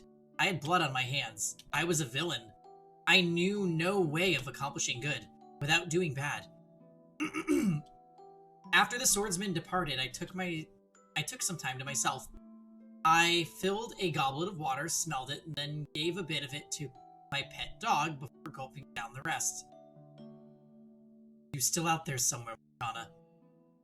What would you think of me if you saw what I had become? Several days later than originally planned, the swordsman finally arrived at the mansion. I had chosen the observation tower on the grounds for the witch's prison, and it was there I waited for him. He showed up with a burlap sack swung over his shoulder, setting it down on the ground, saying, "Here's your witch." I could only hear muffled grunting from inside the sack, but it didn't sound like an old woman inside. The man's clothes and the bag both reeked of blood. Tell me you didn't harm her, dog. I smell blood. You only instructed me to kill her. Mistakes were made, limbs were lost. Cleaned up all the blood I got on me. No one suspected anything. That you were able to immediately recognize it as the smell of blood says quite a bit, Lord. You have killed before, haven't you? Enough yapping. She is alive, yes? Of course. I felt a tinge of guilt for the woman, but it didn't last long. Her role in my scheme and the fate that awaited her was the same regardless of the condition she arrived in. I tossed my gaze from the man to the bag. He crouched down to untie it, feeling a young girl with one arm severed. As soon as I saw her, I knew exactly who the girl was. Why? What was she doing in the bag? Why was she the lakeside witch? What was she doing there?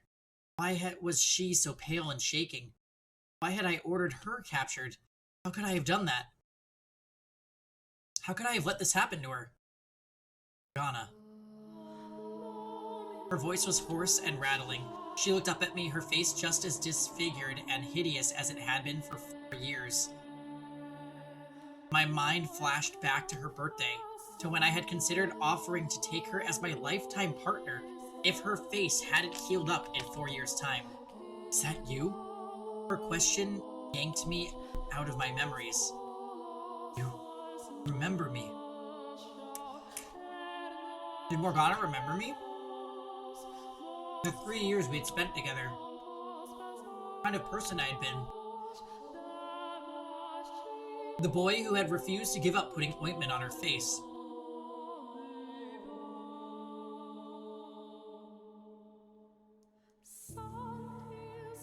Those horribly unromantic encounters at the graveyard. Her taking shots at me. Me taking shots at her. All that time we shared. How could I ever forget? We finish FE? We died in the final chapter.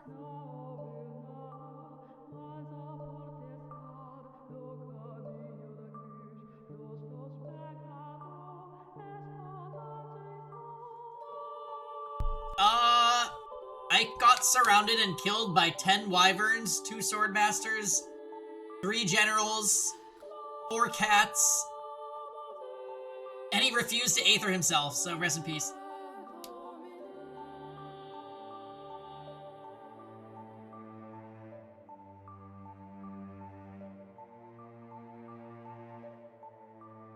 Very gang B.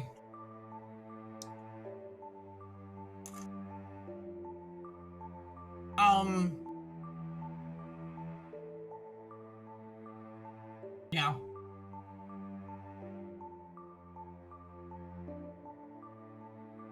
So, very unfortunate. He ate so many short axes, I can't believe it. I actually can't believe it. If I had just kept Ike with the original group, if I had realized from the get-go that I was gonna need to hide in a corner, I could have survived. I just realized what my overall plan was for the map too late. Oh well. Now I am getting some Fata Morgana progress. Apparently we can beat this game in 2 streams. I can feel the strain on my voice, so I'm gonna get us at least to the end of the final door. And then we might have to do another session tomorrow just to finish. Because Dots kind of made it sound like there was a lot of material after the door is done, so...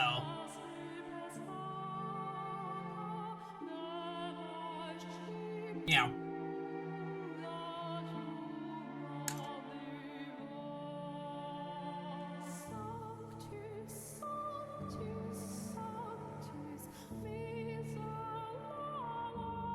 How could I ever forget?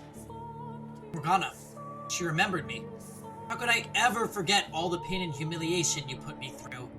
How could I ever forget the blood sabbats you so loved to hold? Wait, she doesn't recognize him.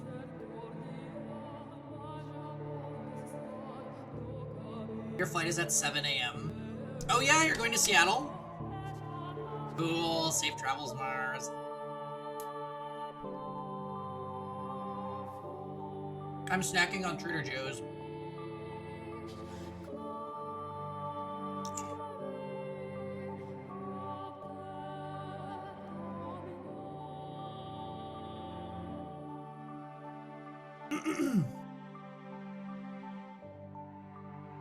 What? What was she talking about? You've had enough, have you? Leaving scars on every inch of my body wasn't enough for you. You haven't had your fill of my blood. No, that wasn't me. I was the one who had tried to heal those wounds. You're the man who bound me, cut me up, called me a witch, and then tried to kill me. I haven't forgotten you for even a moment. No, Morgana. I was the one who rescued you from him. I don't care how much my father preaches forgiveness. That's the one thing you'll never get from me. I despise you with all my soul. I revile you with every fiber of my being. For every scar you gave me, I give you a lifetime of hatred. No, Morgana. I was not aware you knew the witch lore. His voice made my blood run cold. I didn't just know her. Morgana was... This man. The Lord. He destroyed me, mind and body. No, that was another man. He was already dead. I had just taken his place. I'd come from the slums. I'd been part of the slaves' revolt. I knew I had to tell her. He ruined my life. But between the sting of Morgana's accusations and my need to protect my current position, I couldn't muster the strength to do it. If someone were to find out I wasn't legitimate royalty, that I had come from the slums, then everything I had worked so hard to build up for who, though, would come crumbling down. Do I really think it already hasn't? All I had left was my power, my rank. Is that what I actually wanted? I couldn't afford to lose that too. When did I start straying from the path? Yes, I know her. I knew her years ago. I see. What do you want to do then? You look sick. This doesn't change anything. We lock the witch up and proceed as planned. This is giving Door 3 Jacobo stupidity. Yeah, definitely the same guy. Why? Why couldn't I just tell her the truth? How? How could I keep her imprisoned? What? What had I wanted power for in the first place? You know something that's interesting? So all three of the men that she cursed did love her at some point in their original life.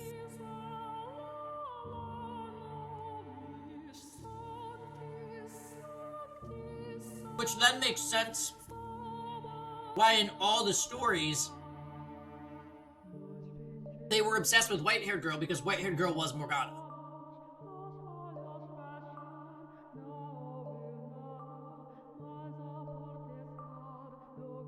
Oh, Yamars?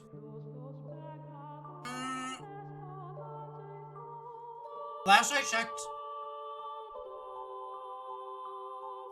you didn't blood curse anyone. You have your left arm.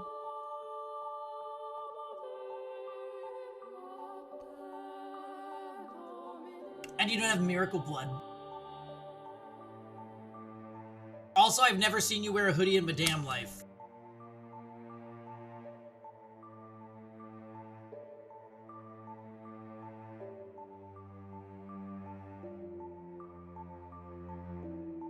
Any?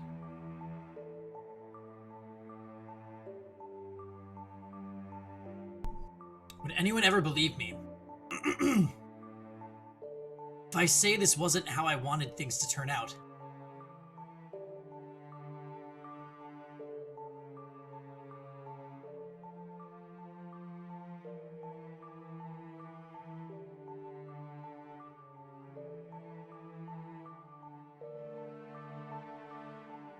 Would anyone ever believe me?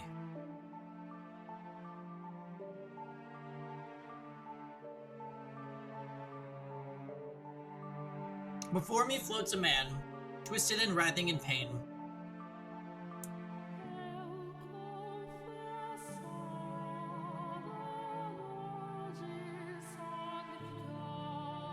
Although, whether what I'm looking at could be Said to resemble a human is a difficult question.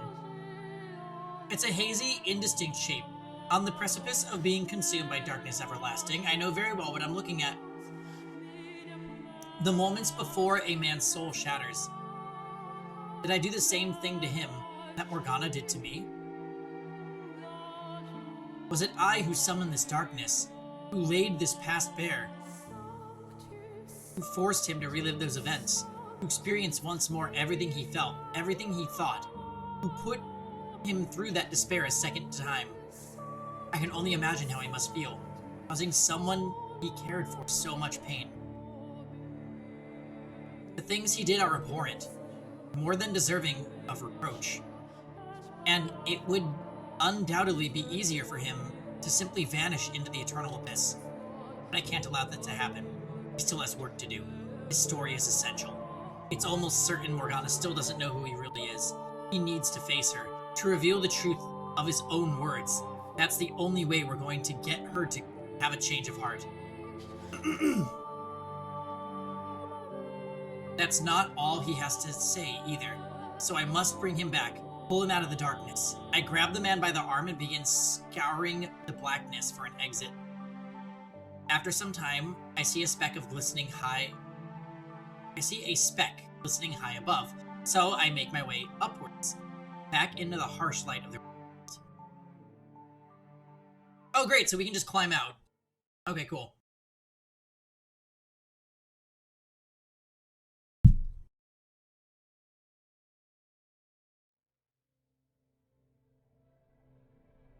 The darkness parts and we re-emerge in the dining hall. The man is still straddling me, dagger above his head, just as he had been before our trek into his past. His eyes are wide open and his hand is trembling. A few moments later, his fingers go slack and the blade slips from his grasp, piercing the wood floor by my face. Oh, oops, I guess they were straddling in the darkness and they didn't notice during story time. The event, not the person. Hey, what was that? I swear I just saw some kind of black cloud or something. What happened to you two? Neither of you saw any of that. I don't remember being invited to this.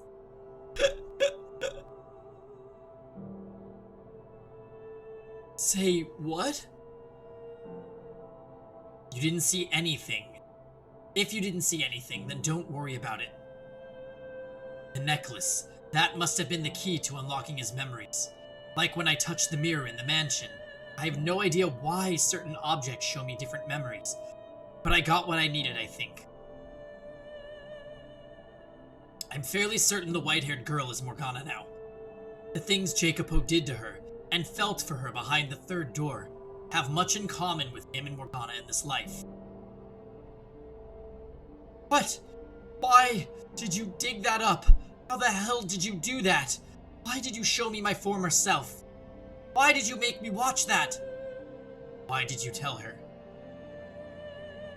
Had you only opened your mouth and told Morgana the truth, told her you weren't the previous lord, told her who you really were, things could have turned out differently. Turned out differently how? Knowing only would have worsened her pain. Yes, you're exactly right. The man who once saved her life is now the source of all her misery. How would knowing that do anything but cause her more despair? But the least you could have done then was to let her go free.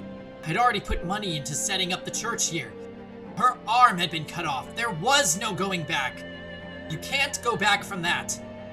Could have, yes. You could have stopped then and there. Don't act like you know anything. You couldn't possibly comprehend the weight on my shoulders, you dirty peasant. You're right, I can't. And I'll be damned if I want to.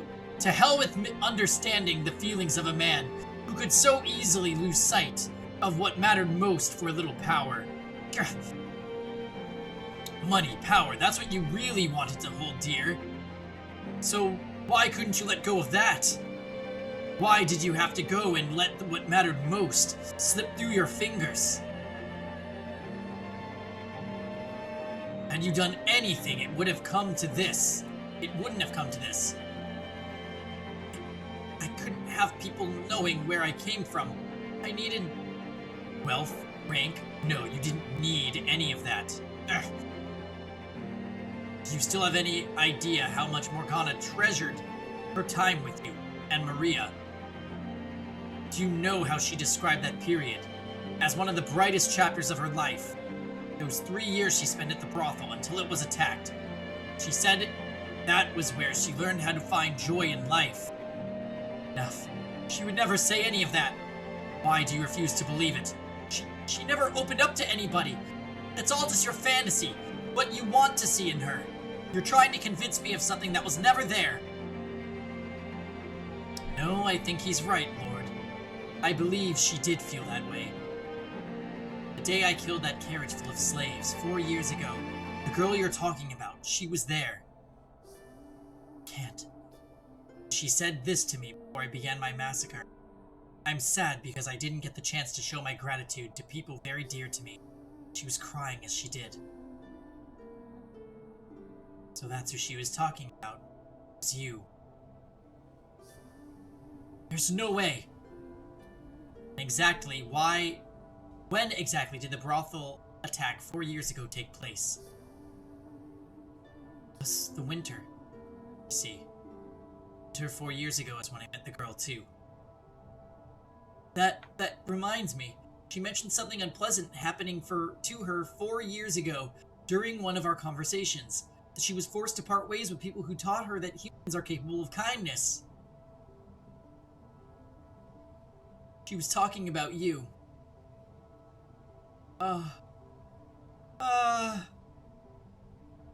There's still time. You can still set Morgana free. You can still reveal your true self to her. She was likely in shock that day, not seeing or thinking straight. She still thinks you're someone else. Hearing that you are the Lord, it set something off inside her, preventing her from seeing who you really were. Her time in the previous Lord's captivity left scars even deeper than she knew. So all it took was that one word, and in her eyes, you became him. Which isn't to say you haven't caused her much pain yourself, but I still believe your truth is the key to allaying her hatred. It will change her perception of the world, I'm certain of it. So please, release Morgana and spill your heart for her. I was planning to end it all with this harvest festival, but I was planning to set her free then. I knew damn well it was much too little, much too late, but I needed an excuse to face her, some occasion to give me that last nudge, so I told myself that's going to be the day. That's when I was going to do it. Well, that's tragic. But you had to show up out of nowhere, digging up my past. Oh, hey, Sionis. Welcome back. We are still Fat Morganing. And I think we're basically at, like, the climax of the story.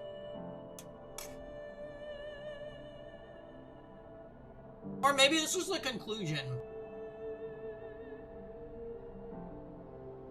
Alright, night Mars.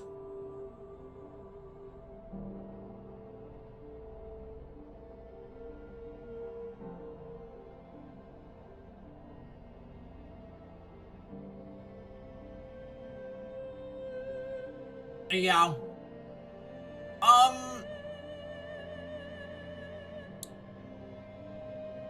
I can Cliff Notes it. If you would like, Sionis.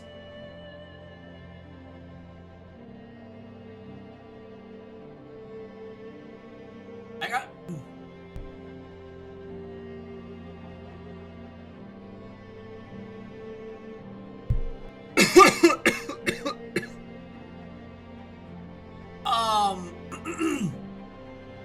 So basically, the first 3 doors of the game are your character and the maid re-observing memories of a white-haired girl that looks a lot like the main character, but at the time, you don't know that that's what your main character looks like. And in all 3 stories, they take places in different time periods. They're stories of men that fall in love with a white-haired girl and have tragedy in their life. You then learn that they all take place in the same mansion, which is cursed by a witch called Morgana.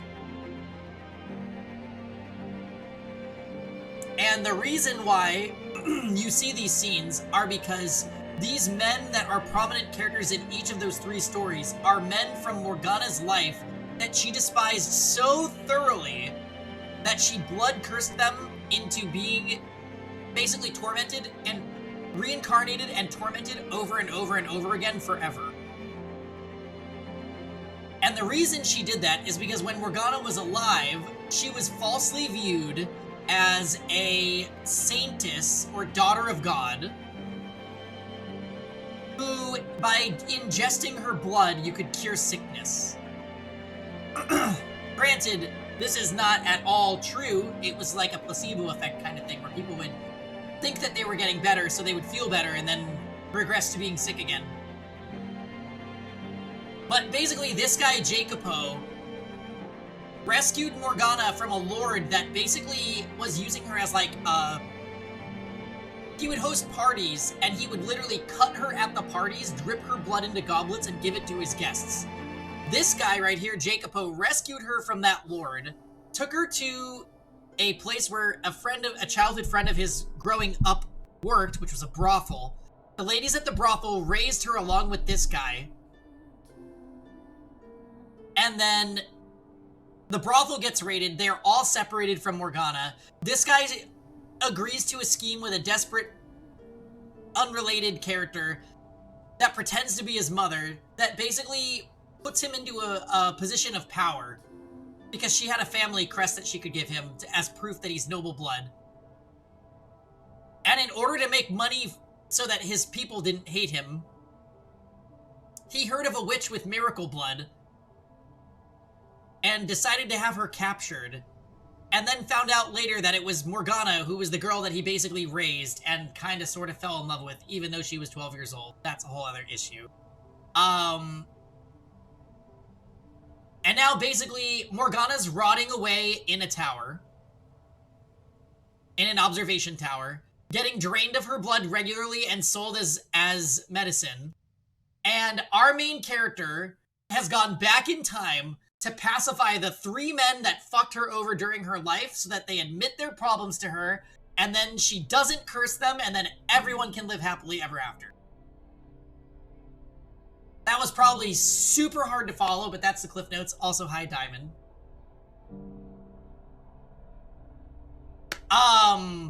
The airship crashed, by the way, Diamond. It's over.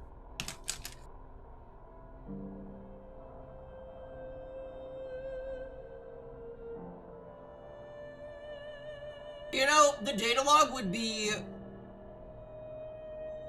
It would be so hard to keep an updated data log, but I really should. So that people can get summaries of things.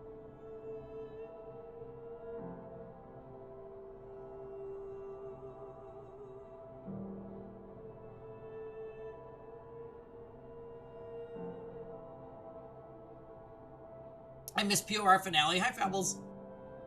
Yeah, we actually died in the last chapter.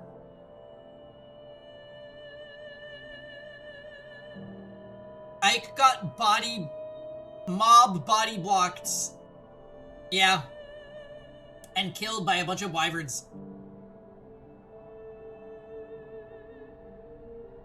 It was... Honestly, it was my fault. I realized on turn 2 that I was gonna run my whole group to the left and hide in the bottom corner.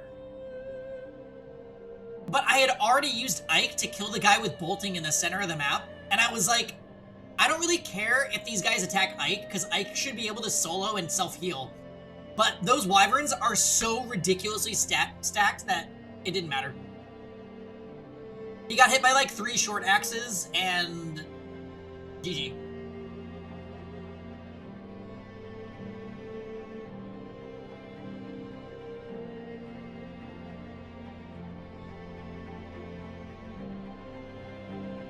So yeah.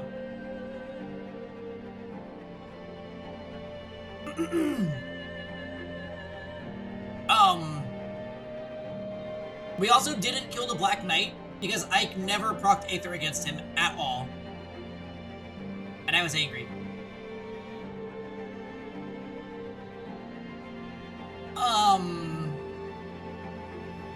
So, anyways...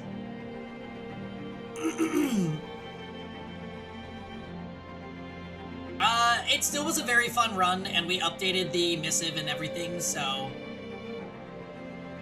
super fun.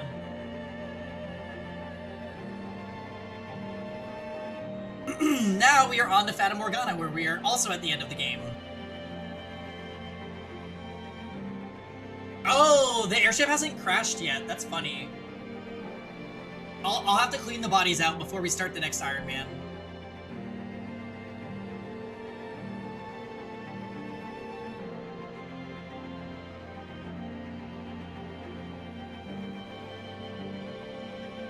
Yeah, Ileana was a queen with Rex Bolt. That was great.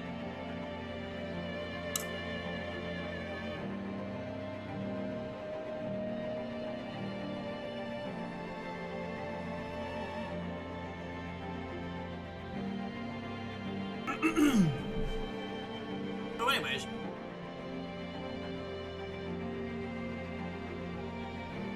Throwing all my plans out the window. That's not his voice.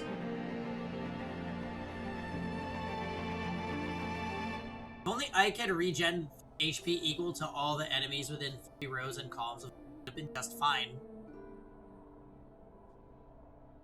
I do think no matter what, Ike had his work cut out for him.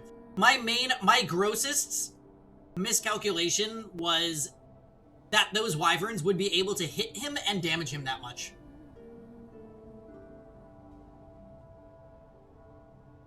Hey, Tenkai.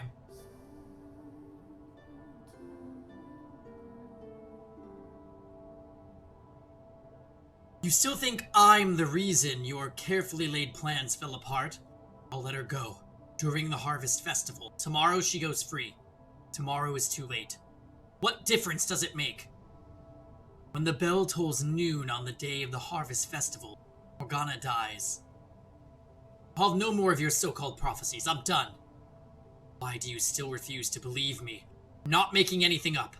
I'm from the future. I know how this ends.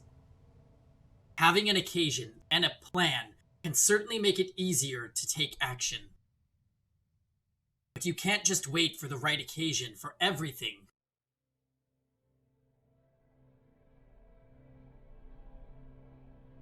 Sometimes you don't act on something as soon as you've decided to do it. If you don't, you'll miss your chance. In your next life, you make the same mistakes. You lock someone up that you care about, eventually causing her to break down entirely. And you're so fixated on waiting for the right occasion, you completely destroy any chance of salvaging anything. If you're set on releasing her, then release her. Jacopo! Stop being so damn fixated on your occasions already. Enough. Damn you. You're right. You don't have to tell me I'm being a I'll do it. Right now, I'll do it. I'll release her.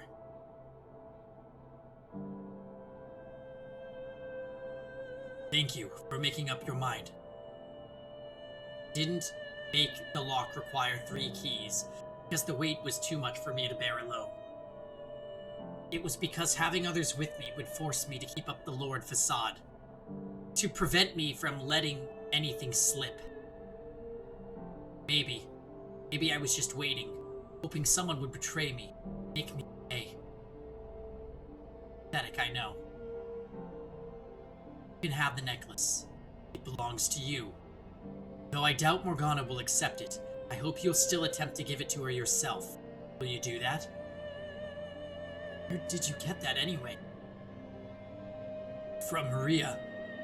Thought she would have thrown it out by now. I assume she doesn't think very highly of me. Be honest with me.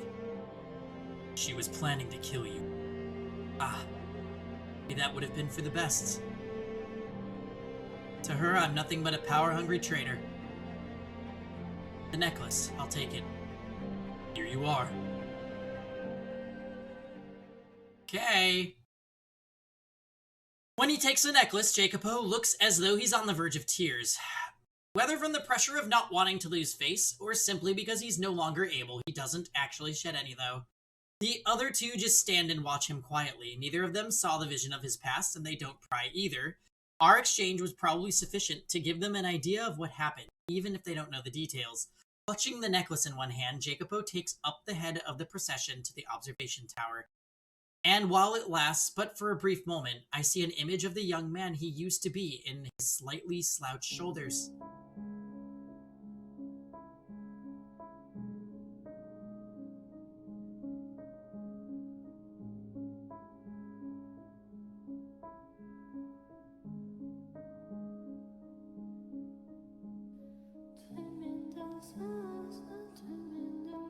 They each insert and turn their individual keys, the lock disengaging and the door giving a deep groan as it swings open.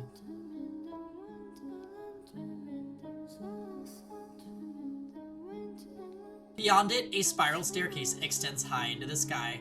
Every time I've been climbing these stairs, it's always been a solemn affair, and now is no different. I've succeeded, though. I've got all of them here, ready to set her free before she's supposed to die. I have changed the past. Giselle. Hear me, Giselle. I made it in time. Now Morgana doesn't have to die tomorrow. I did it. Giselle.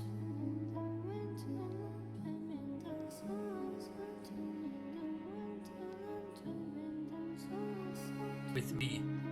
Come on. You guys hear talking behind the door? There's someone else in there with her. It couldn't be. It's only Morgana. Stay with me, please. Come on, you can't give up now. Oh, be quiet. As if you have any idea what I'm going through. Of course I do. No. Standing before me at the door atop of the stairs, a chill runs down my spine. It's gotta be Giselle, right? Before I have time to consider what might have caused it, my body moves on its own. I shove my way past the other men and push the door open.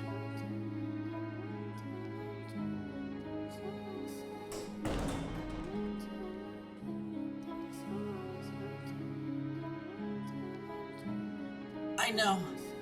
I'll come up with something pleasant to take your mind off things. I'll come up with a story. Story? How about this? A dove flies in through the window up above, a piece of parchment tied to its leg. It's a letter from the prince of a neighboring land. You read it, and then you write a response. I don't respond. After exchanging letters back and forth for some time, the prince comes to find you. I'm not going to fall for your stupid fantasies. Holding on to something, even a fantasy, is better than believing in nothing at all. I don't want you to give up hope. Baseless hope only breeds despair. Not that you would know that. Besides, if anyone's going to come for me, I don't want it to be a prince. There's only one person I want to see. We're all stunned to silence at the scene unfolding beyond the door. Morgana is having a conversation with herself. This does answer the question.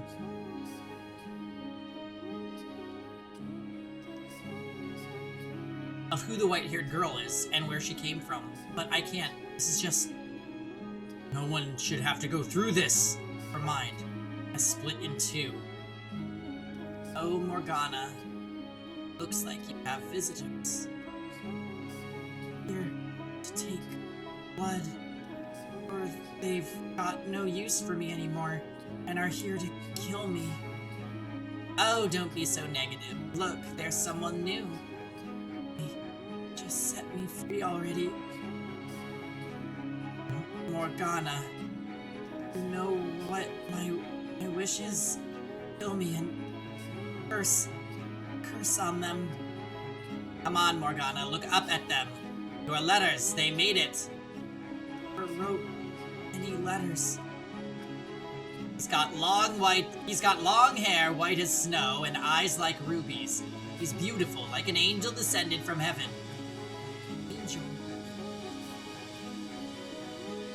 Morgana, I've come for you, Morgana. Come to set you free. Would you please undo her shackles, Jacob? As you say.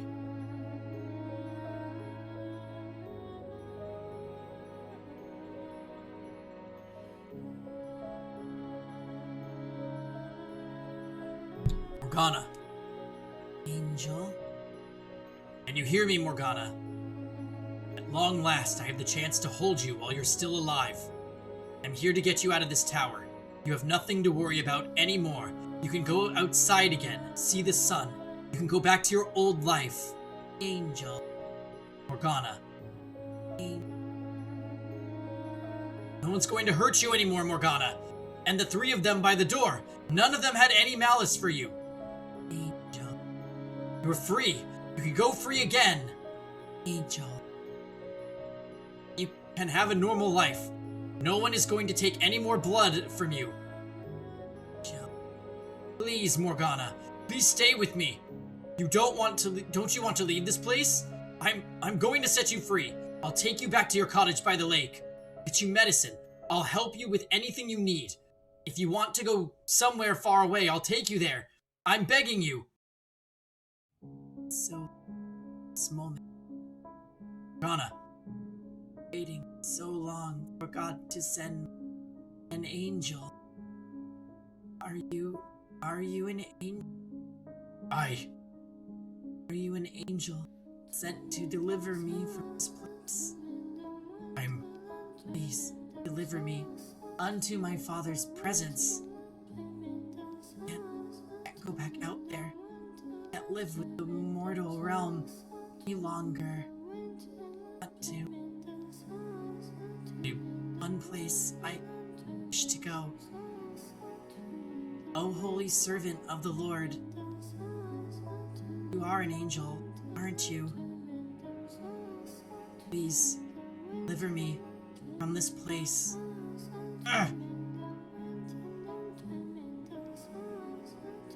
Yes, that's right. For now, yes, I will be. I am Archangel Michael, sent to deliver your soul unto God the Father. Or angel, I have descended from heaven above. It's wonderful. Morgana, his father, is he proud of me?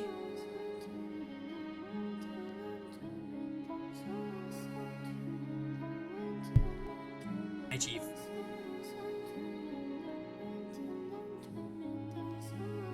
This part breaks you. You feel so awful, Morgana. Yeah, Morgana, without a doubt, had the hardest life out of all of them, and that's really saying something. Your father, the Lord Almighty, is exceedingly proud of your great work you have done in his name. Thank you. It means so much to me. I couldn't be happier to be able to return with you to see him. Morgana! Morgana! Morgana! How do we get here? We finished Jacopo's flashback, learned that he definitely was the person that saved her when she was 9 years old. She didn't recognize him when she saw him the day she came here, and he never told her because he felt guilty, and he's fucking destroyed over it. It's all very sad and tragic.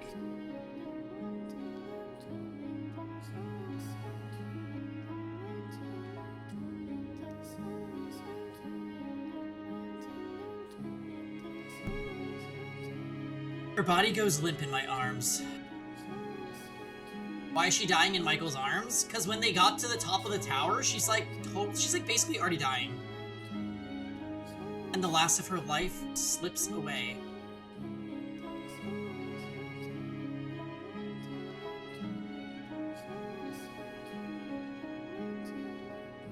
There should have been more than enough time to spare, but I still failed to save her life. At the very least, I hope I was able to provide her some comfort in her final moments. I'm allowed to think that, aren't I? You were too late. Why? Wasn't she not supposed to die until... That's what you said, isn't it? That's how it was supposed to happen, right? So how come we still didn't make it? Why didn't you do anything? Why did you just let her wither away like this? Why? Answer me! I have no answer for you. I had no idea she deteriorated so badly. You should take her outside. And you can atone for your sins. But first, we need to take her body somewhere clean. Death does not mean you are free of pain. We need to ensure her soul can depart in peace. You won't see me objecting. You need to say now that what you are going to say to her. You must let her know the truth. She's dead. What good will it do to reveal my feelings now? Are you that dense? Of course it will do good. Her physical body may be dead, but her soul is still here, watching everything. Everything, listening to every word you say. Don't believe in souls. Well, I'm begging you to change your mind. Let Morgana hear what you have to say. Don't let her soul seethe in hatred. Please. Begging you. Hey, So Morgana. cute. I am not the Lord you knew. The man who put you through that hell. I killed him. I'm the man who freed you from his grasp. I'm the man who spent the next 3 years with you. We were poor. The food was scarce, let alone good food. But those were happy times. Just about every day, I'd come to rub ointment on your face, tell you to look at me, and you'd reluctantly turn my way. I used to think a lot about the face you'd make when you finally gave in. Then there was Maria. I can only imagine how obnoxious you thought the two of us were when we were in the same room together. You sitting off alone while me and Maria go at it, not making a peep. Me always trying to sneak glances at you. There's so much I never managed to tell you, and I hate myself for being too weak to put any of it into words. If I could apologize, but I doubt you'd forgive me. And I don't want you to either. I just want you to know that isn't how I wanted things to turn out. What I wanted more than anything was to show you the world. But instead, all I managed to show you was the inside of a cold, dark tower. Not the beautiful, unimaginably wide world outside these walls, but a tiny, filthy corner of it. I did this to you. Took everything from you, when I should have given you everything. However much you hate me, I deserve every last bit of it and more. I was ready to pay with my life, if that's what you wanted. I was ready to do absolutely anything. This wasn't how I wanted things to turn out. I waited too long to bring myself to take action. Morgana, the man there, he told me you said 3 years. The 3 years you spent with me and Maria were the brightest days of your life. The music is so good in this game. Oh yeah, you're ASMRing it while you bumpers. Sweet! Podcast mode. Well, they were for me too. I loved you. You think it's up there with Nier Automata as one of the best OSTs you've ever heard? It's a really good OST. Definitely, maybe one of the highest, like one of the things about this game that I would praise most. I loved you. It's everything. Did any of what he just said make it clear to you, Morgana? I pray with all my heart that him opening up will have even the tiniest effect on how you feel. Morgana, I also want to apologize for everything I did to hurt you. I feel terrible about it, I really do. And yeah, I know that's not enough to make up for what I've done, so I want to make amends, whatever it takes. If you want me to give you my life now, I will. Or if you want me to spend the rest of my days paying for my sins, I can do that too. I am an irredeemable monster and a killer. I take pleasure in hurting people. You were right to be afraid of me. I am genuinely sorry for what I did to you, though. I never wanted to see you dead. Sorry, can't come up with anything better to say. Let's bring her outside. Would you carry her body, please? You should be the one to carry her. Far better suited to the job. My right arm is in no condition to be picking anything up. I'll help you lift her then. You said it was my words she needed to hear most, but ultimately, it was you who saved her. And me who made that necessary. She wanted to be delivered to God by the hands of an angel, so the angel here should carry her. I can't. It wouldn't be right. Please, would you do it for her? Very well.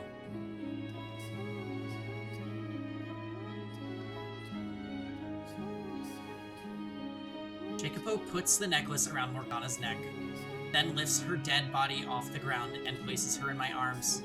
He opens the door, heading four-man procession out of the tower as he had in. I walk at the back of the line. Each step they take down the spiral staircase is slow and ponderous, as if weighed down by the knowledge of their sins, that they must make their way to the place they will make their atonement. I wasn't able to prevent Morgana's death, but I was able to uncover the truth. I accomplished something. The sum of everything I did these 3 days should be enough to change her heart and change the course of their next lives. They should be able to avoid the tragedies I witnessed through each of their doors.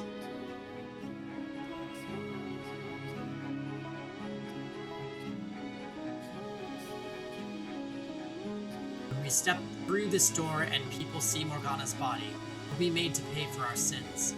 Ultimately, I'm the one responsible, so the two of you are welcome to stay behind. I'm coming with you. The girl died because of the things I did. I can't just pretend it didn't have anything to do with it. No, I don't want to. I never had any intention of fleeing. You may have been the one running the operation, but I did just as many terrible things as you. Easier? Yes, please. Well then. Say, Michael? Yes. I figure this is probably my last chance to say it, so thank you for convincing me to hand over my key. For giving me the courage to open my eyes. You always had the courage within you, Mel. You simply needed a little help finding it. It wasn't my strength that allowed you to take action, but your own. What's going on, Etir? Well, you sure know how to make someone feel better about themselves. I'd like to be a little stronger next time around, if there really is a next life. I'd like to be strong enough to face whatever comes my way, to not run away or try to ignore it. Doubt you will. Trials you are made to face are great, and very few of them of your own making. Yours is a tragedy of circumstance, of feelings kept secret and good intentions gone wrong. You can face the problem when it arises rather than look away. I'm certain you can find your way to a better future. You mean in my next life? I do. I'll trust you know what you're talking about then, and burn away your advice into my soul. Don't look away. Please do. Glad to have met you. If there is a next life, I'd like it if we could be friends. Just so you know, you'll never convince me to go on walks around a lake or take naps out in the sun. Started Horizon Zero Dawn and helped Slime. Oh, the game with, Aloy. So you're basically playing Genshin.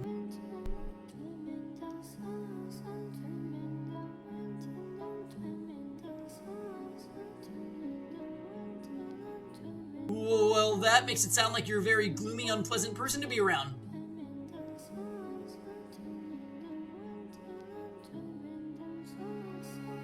Oops. I played Genshin almost all day yesterday, Etir. It was very fun. Just joking. Thank you. Welcome. You know, you kept telling me you weren't an angel, but you actually are, aren't you? Promise you I'm a regular man. Yeah, the new region's neat. You told Morgana you were an angel. Angels and demons don't get along very well, so I'd rather not run into you in my next life.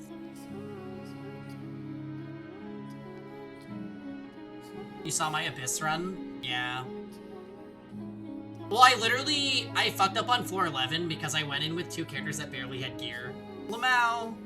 So I might have to redo it after I finish leveling their artifacts. I appreciate what you did here, though. I'll do my best to be more human in my next life. Stu. I repeat to myself what you told me, that what I need most is restraint. As I make my departure from this world, then maybe I won't forget, even if I do lose my memories. Burn it into my soul. I rather like that. I think I'll follow the boy's lead there. That would be best. And I'll be praying that even if you aren't capable of love, you'll be able to live a peaceful life with a good woman who loves you. Or man. That you'll be able to make her happy by doing so. I still think she'd be better off not. Never knowing me. Whether you want to or not, she's almost certainly going to meet you and fall in love with you.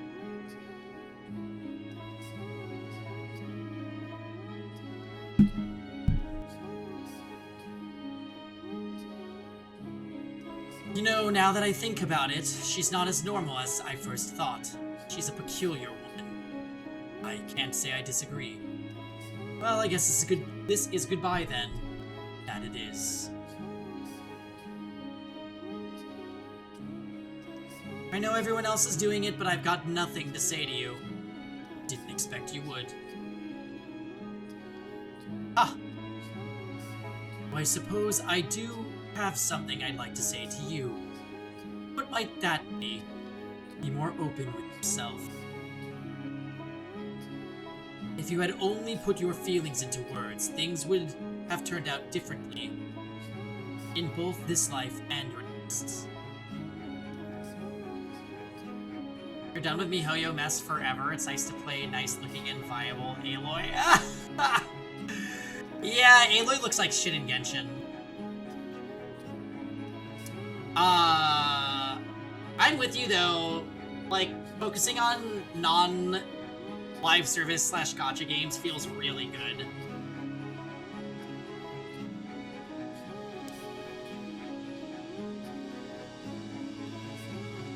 They also never ran her event. Yeah, they just gave her to us. Fucking hilarious. I'm so Hoyo-pilled. You are. You play all the Hoyo games, Storytime. They love you.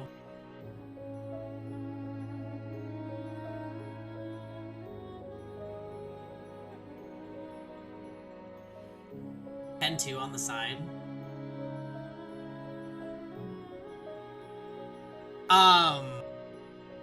Right, Storytime. I forgot that you don't play Genshin. I theorize that no person plays Genshin and Zenless Zone Zero at the same time, because they'd literally be playing the same game. Like, that would actually blow my mind.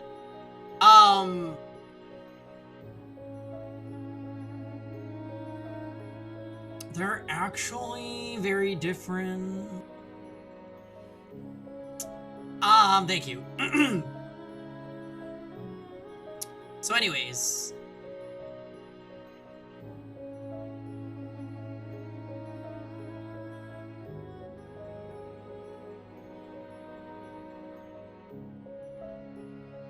E7 and FH are the same because they're both trash. Alright, so Rosen just wants to fight me. That's fine. Tears of Themis. I still don't even really know what Tears of Themis is. I just know it's an E-tier game. Along with Obey Me. And, World Flipper.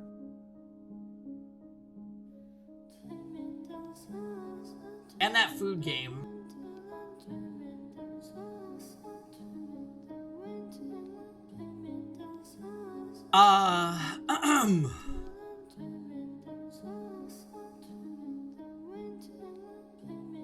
It's technically a Steven game. I ignored it for a bit. Here's a Themis? Interesting. This is lore that I don't know. Coming from you, a man who looks even more closed off than me, that rubs me very much the wrong way.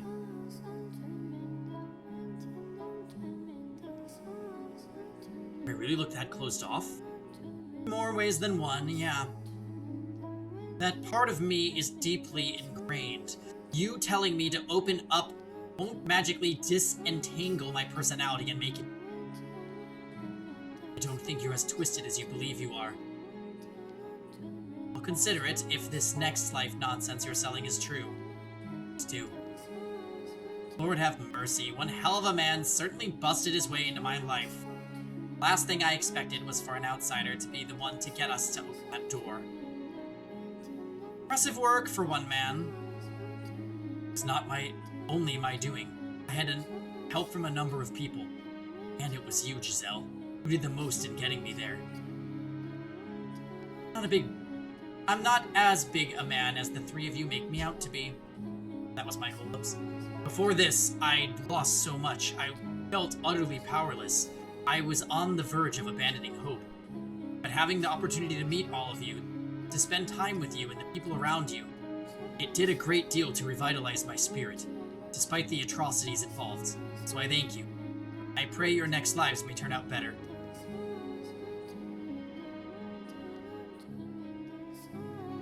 I suppose we should get going then. Off to pay for our crimes, to relieve her soul of some of its pain. And I suppose to make sure their next lives go a bit better. Let's. He places a hand on the large door and then takes a step forward. The door lets out a heavy groan. The light slips through the widened cracks. It's all over now. I did it. I changed the past.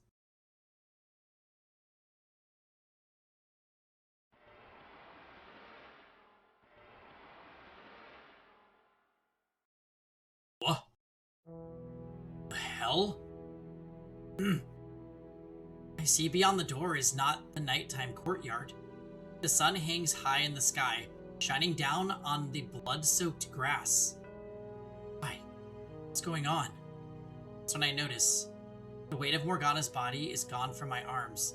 Then, out in the courtyard. Nellie. I see a flaxen-haired girl vomit blood and fall to the ground. A young man kneels over her and takes his own life. No. There are dead and dying townsfolk all around the nun. The swordsman is skewered as he scrambles to reach her. And at the door just to my back, Jacob. The sword lies unmoving, slumped against the wooden frame in a pool of blood. How can this be? We were all just talking a minute ago. How the hell did we go from that to this? Why? Why, damn it? I changed the past, did I not? I steered them away from this outcome. Changed. Oh. That's what this is. As much as I don't want to believe it, it makes sense. The sense that something wasn't right, I've been feeling ever since I got here. The darkness that swelled up when I touched the necklace. I was never in the past at all. This isn't the real world. It's the realm of the dead. The same domain in which the cursed mansion resides. Which is why when I arrived here something fell off. Because death filled the air. Somewhere deep down, I could sense the similarity between here and the mansion, that gathering place of departed souls. It was never possible for me to travel back in time, to exist and interact with the real past. I was able to summon the darkness because this isn't the real world. Merely a reconstruction, projection of their souls' memories. It was all set in stone long ago. None of the time I spent with any of them was real. Every emotional moment I thought I shared with them was all an illusion. None of my conversations, none of the smiles I managed to get out of them were real. I was never there. I was never present in the past with them. I'm currently sometime after all that, sometime beyond the era Morgana lived. Beyond the 17th, 18th, 19th centuries, what I spoke of as their next lives was actually part of their past lives. All three tragedies are history. Immutable, irreversible history. There's nothing to change anymore. What then did I fight so hard to achieve? What did I accomplish by warning them of their next lives, by convincing them to endeavor to take different paths?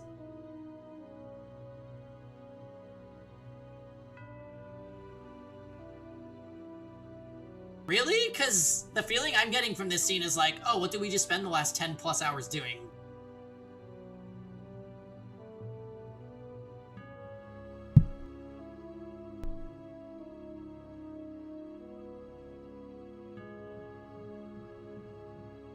Nothing. Was it all for nothing? I go limp at the sight of it all, dropping to my knees and sending ripples through the sea of blood. Morgana, the girl who called me an angel and asked me to deliver her unto the Father, is still chained up inside the tower. What did I accomplish?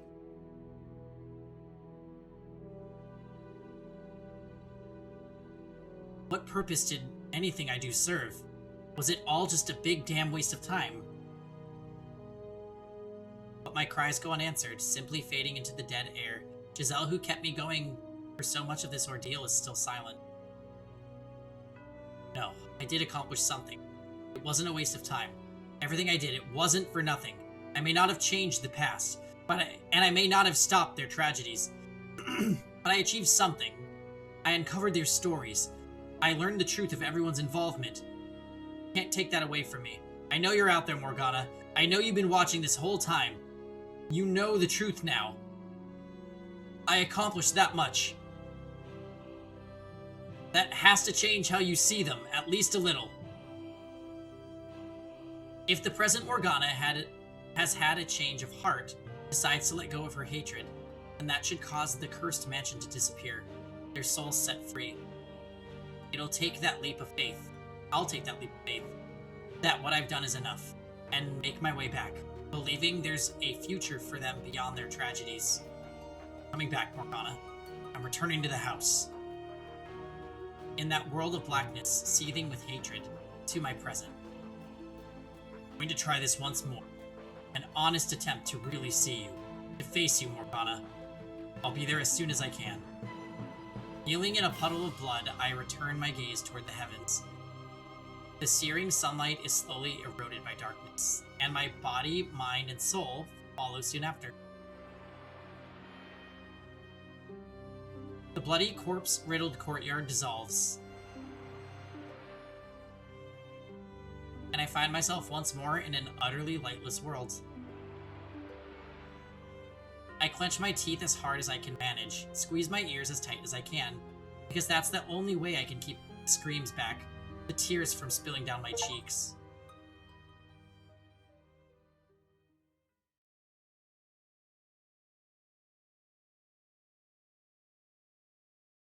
Alright, so reasonably, now that we've cleared the 8th door, about how much time do we have?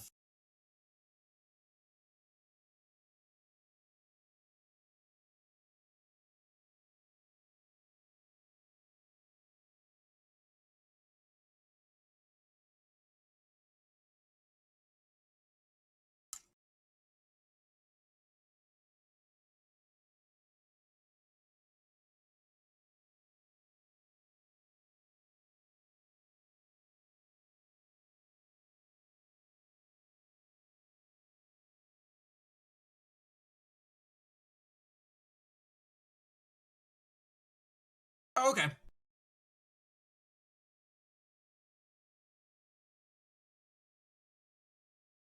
Okay. Yeah, then, since I am still, recovering from COVID, why don't we end the session there, because I do feel like I'm straining my voice quite a lot. Let's save. And, we will finish Fata Morgana tomorrow night. I think that sounds like a plan. Also, we've gone 10 hours today, which is kind of nuts. Gotcha. Yeah, so why don't we call it there, guys, and tomorrow on Sunday will be the final Fata Morgana sesh. And then this week, I will have to pick up the new RPG. Alright, anyways, guys, I'm gonna get some rest. I will see you guys later. Thank you for watching. Great stream today. So I'll see you guys tomorrow.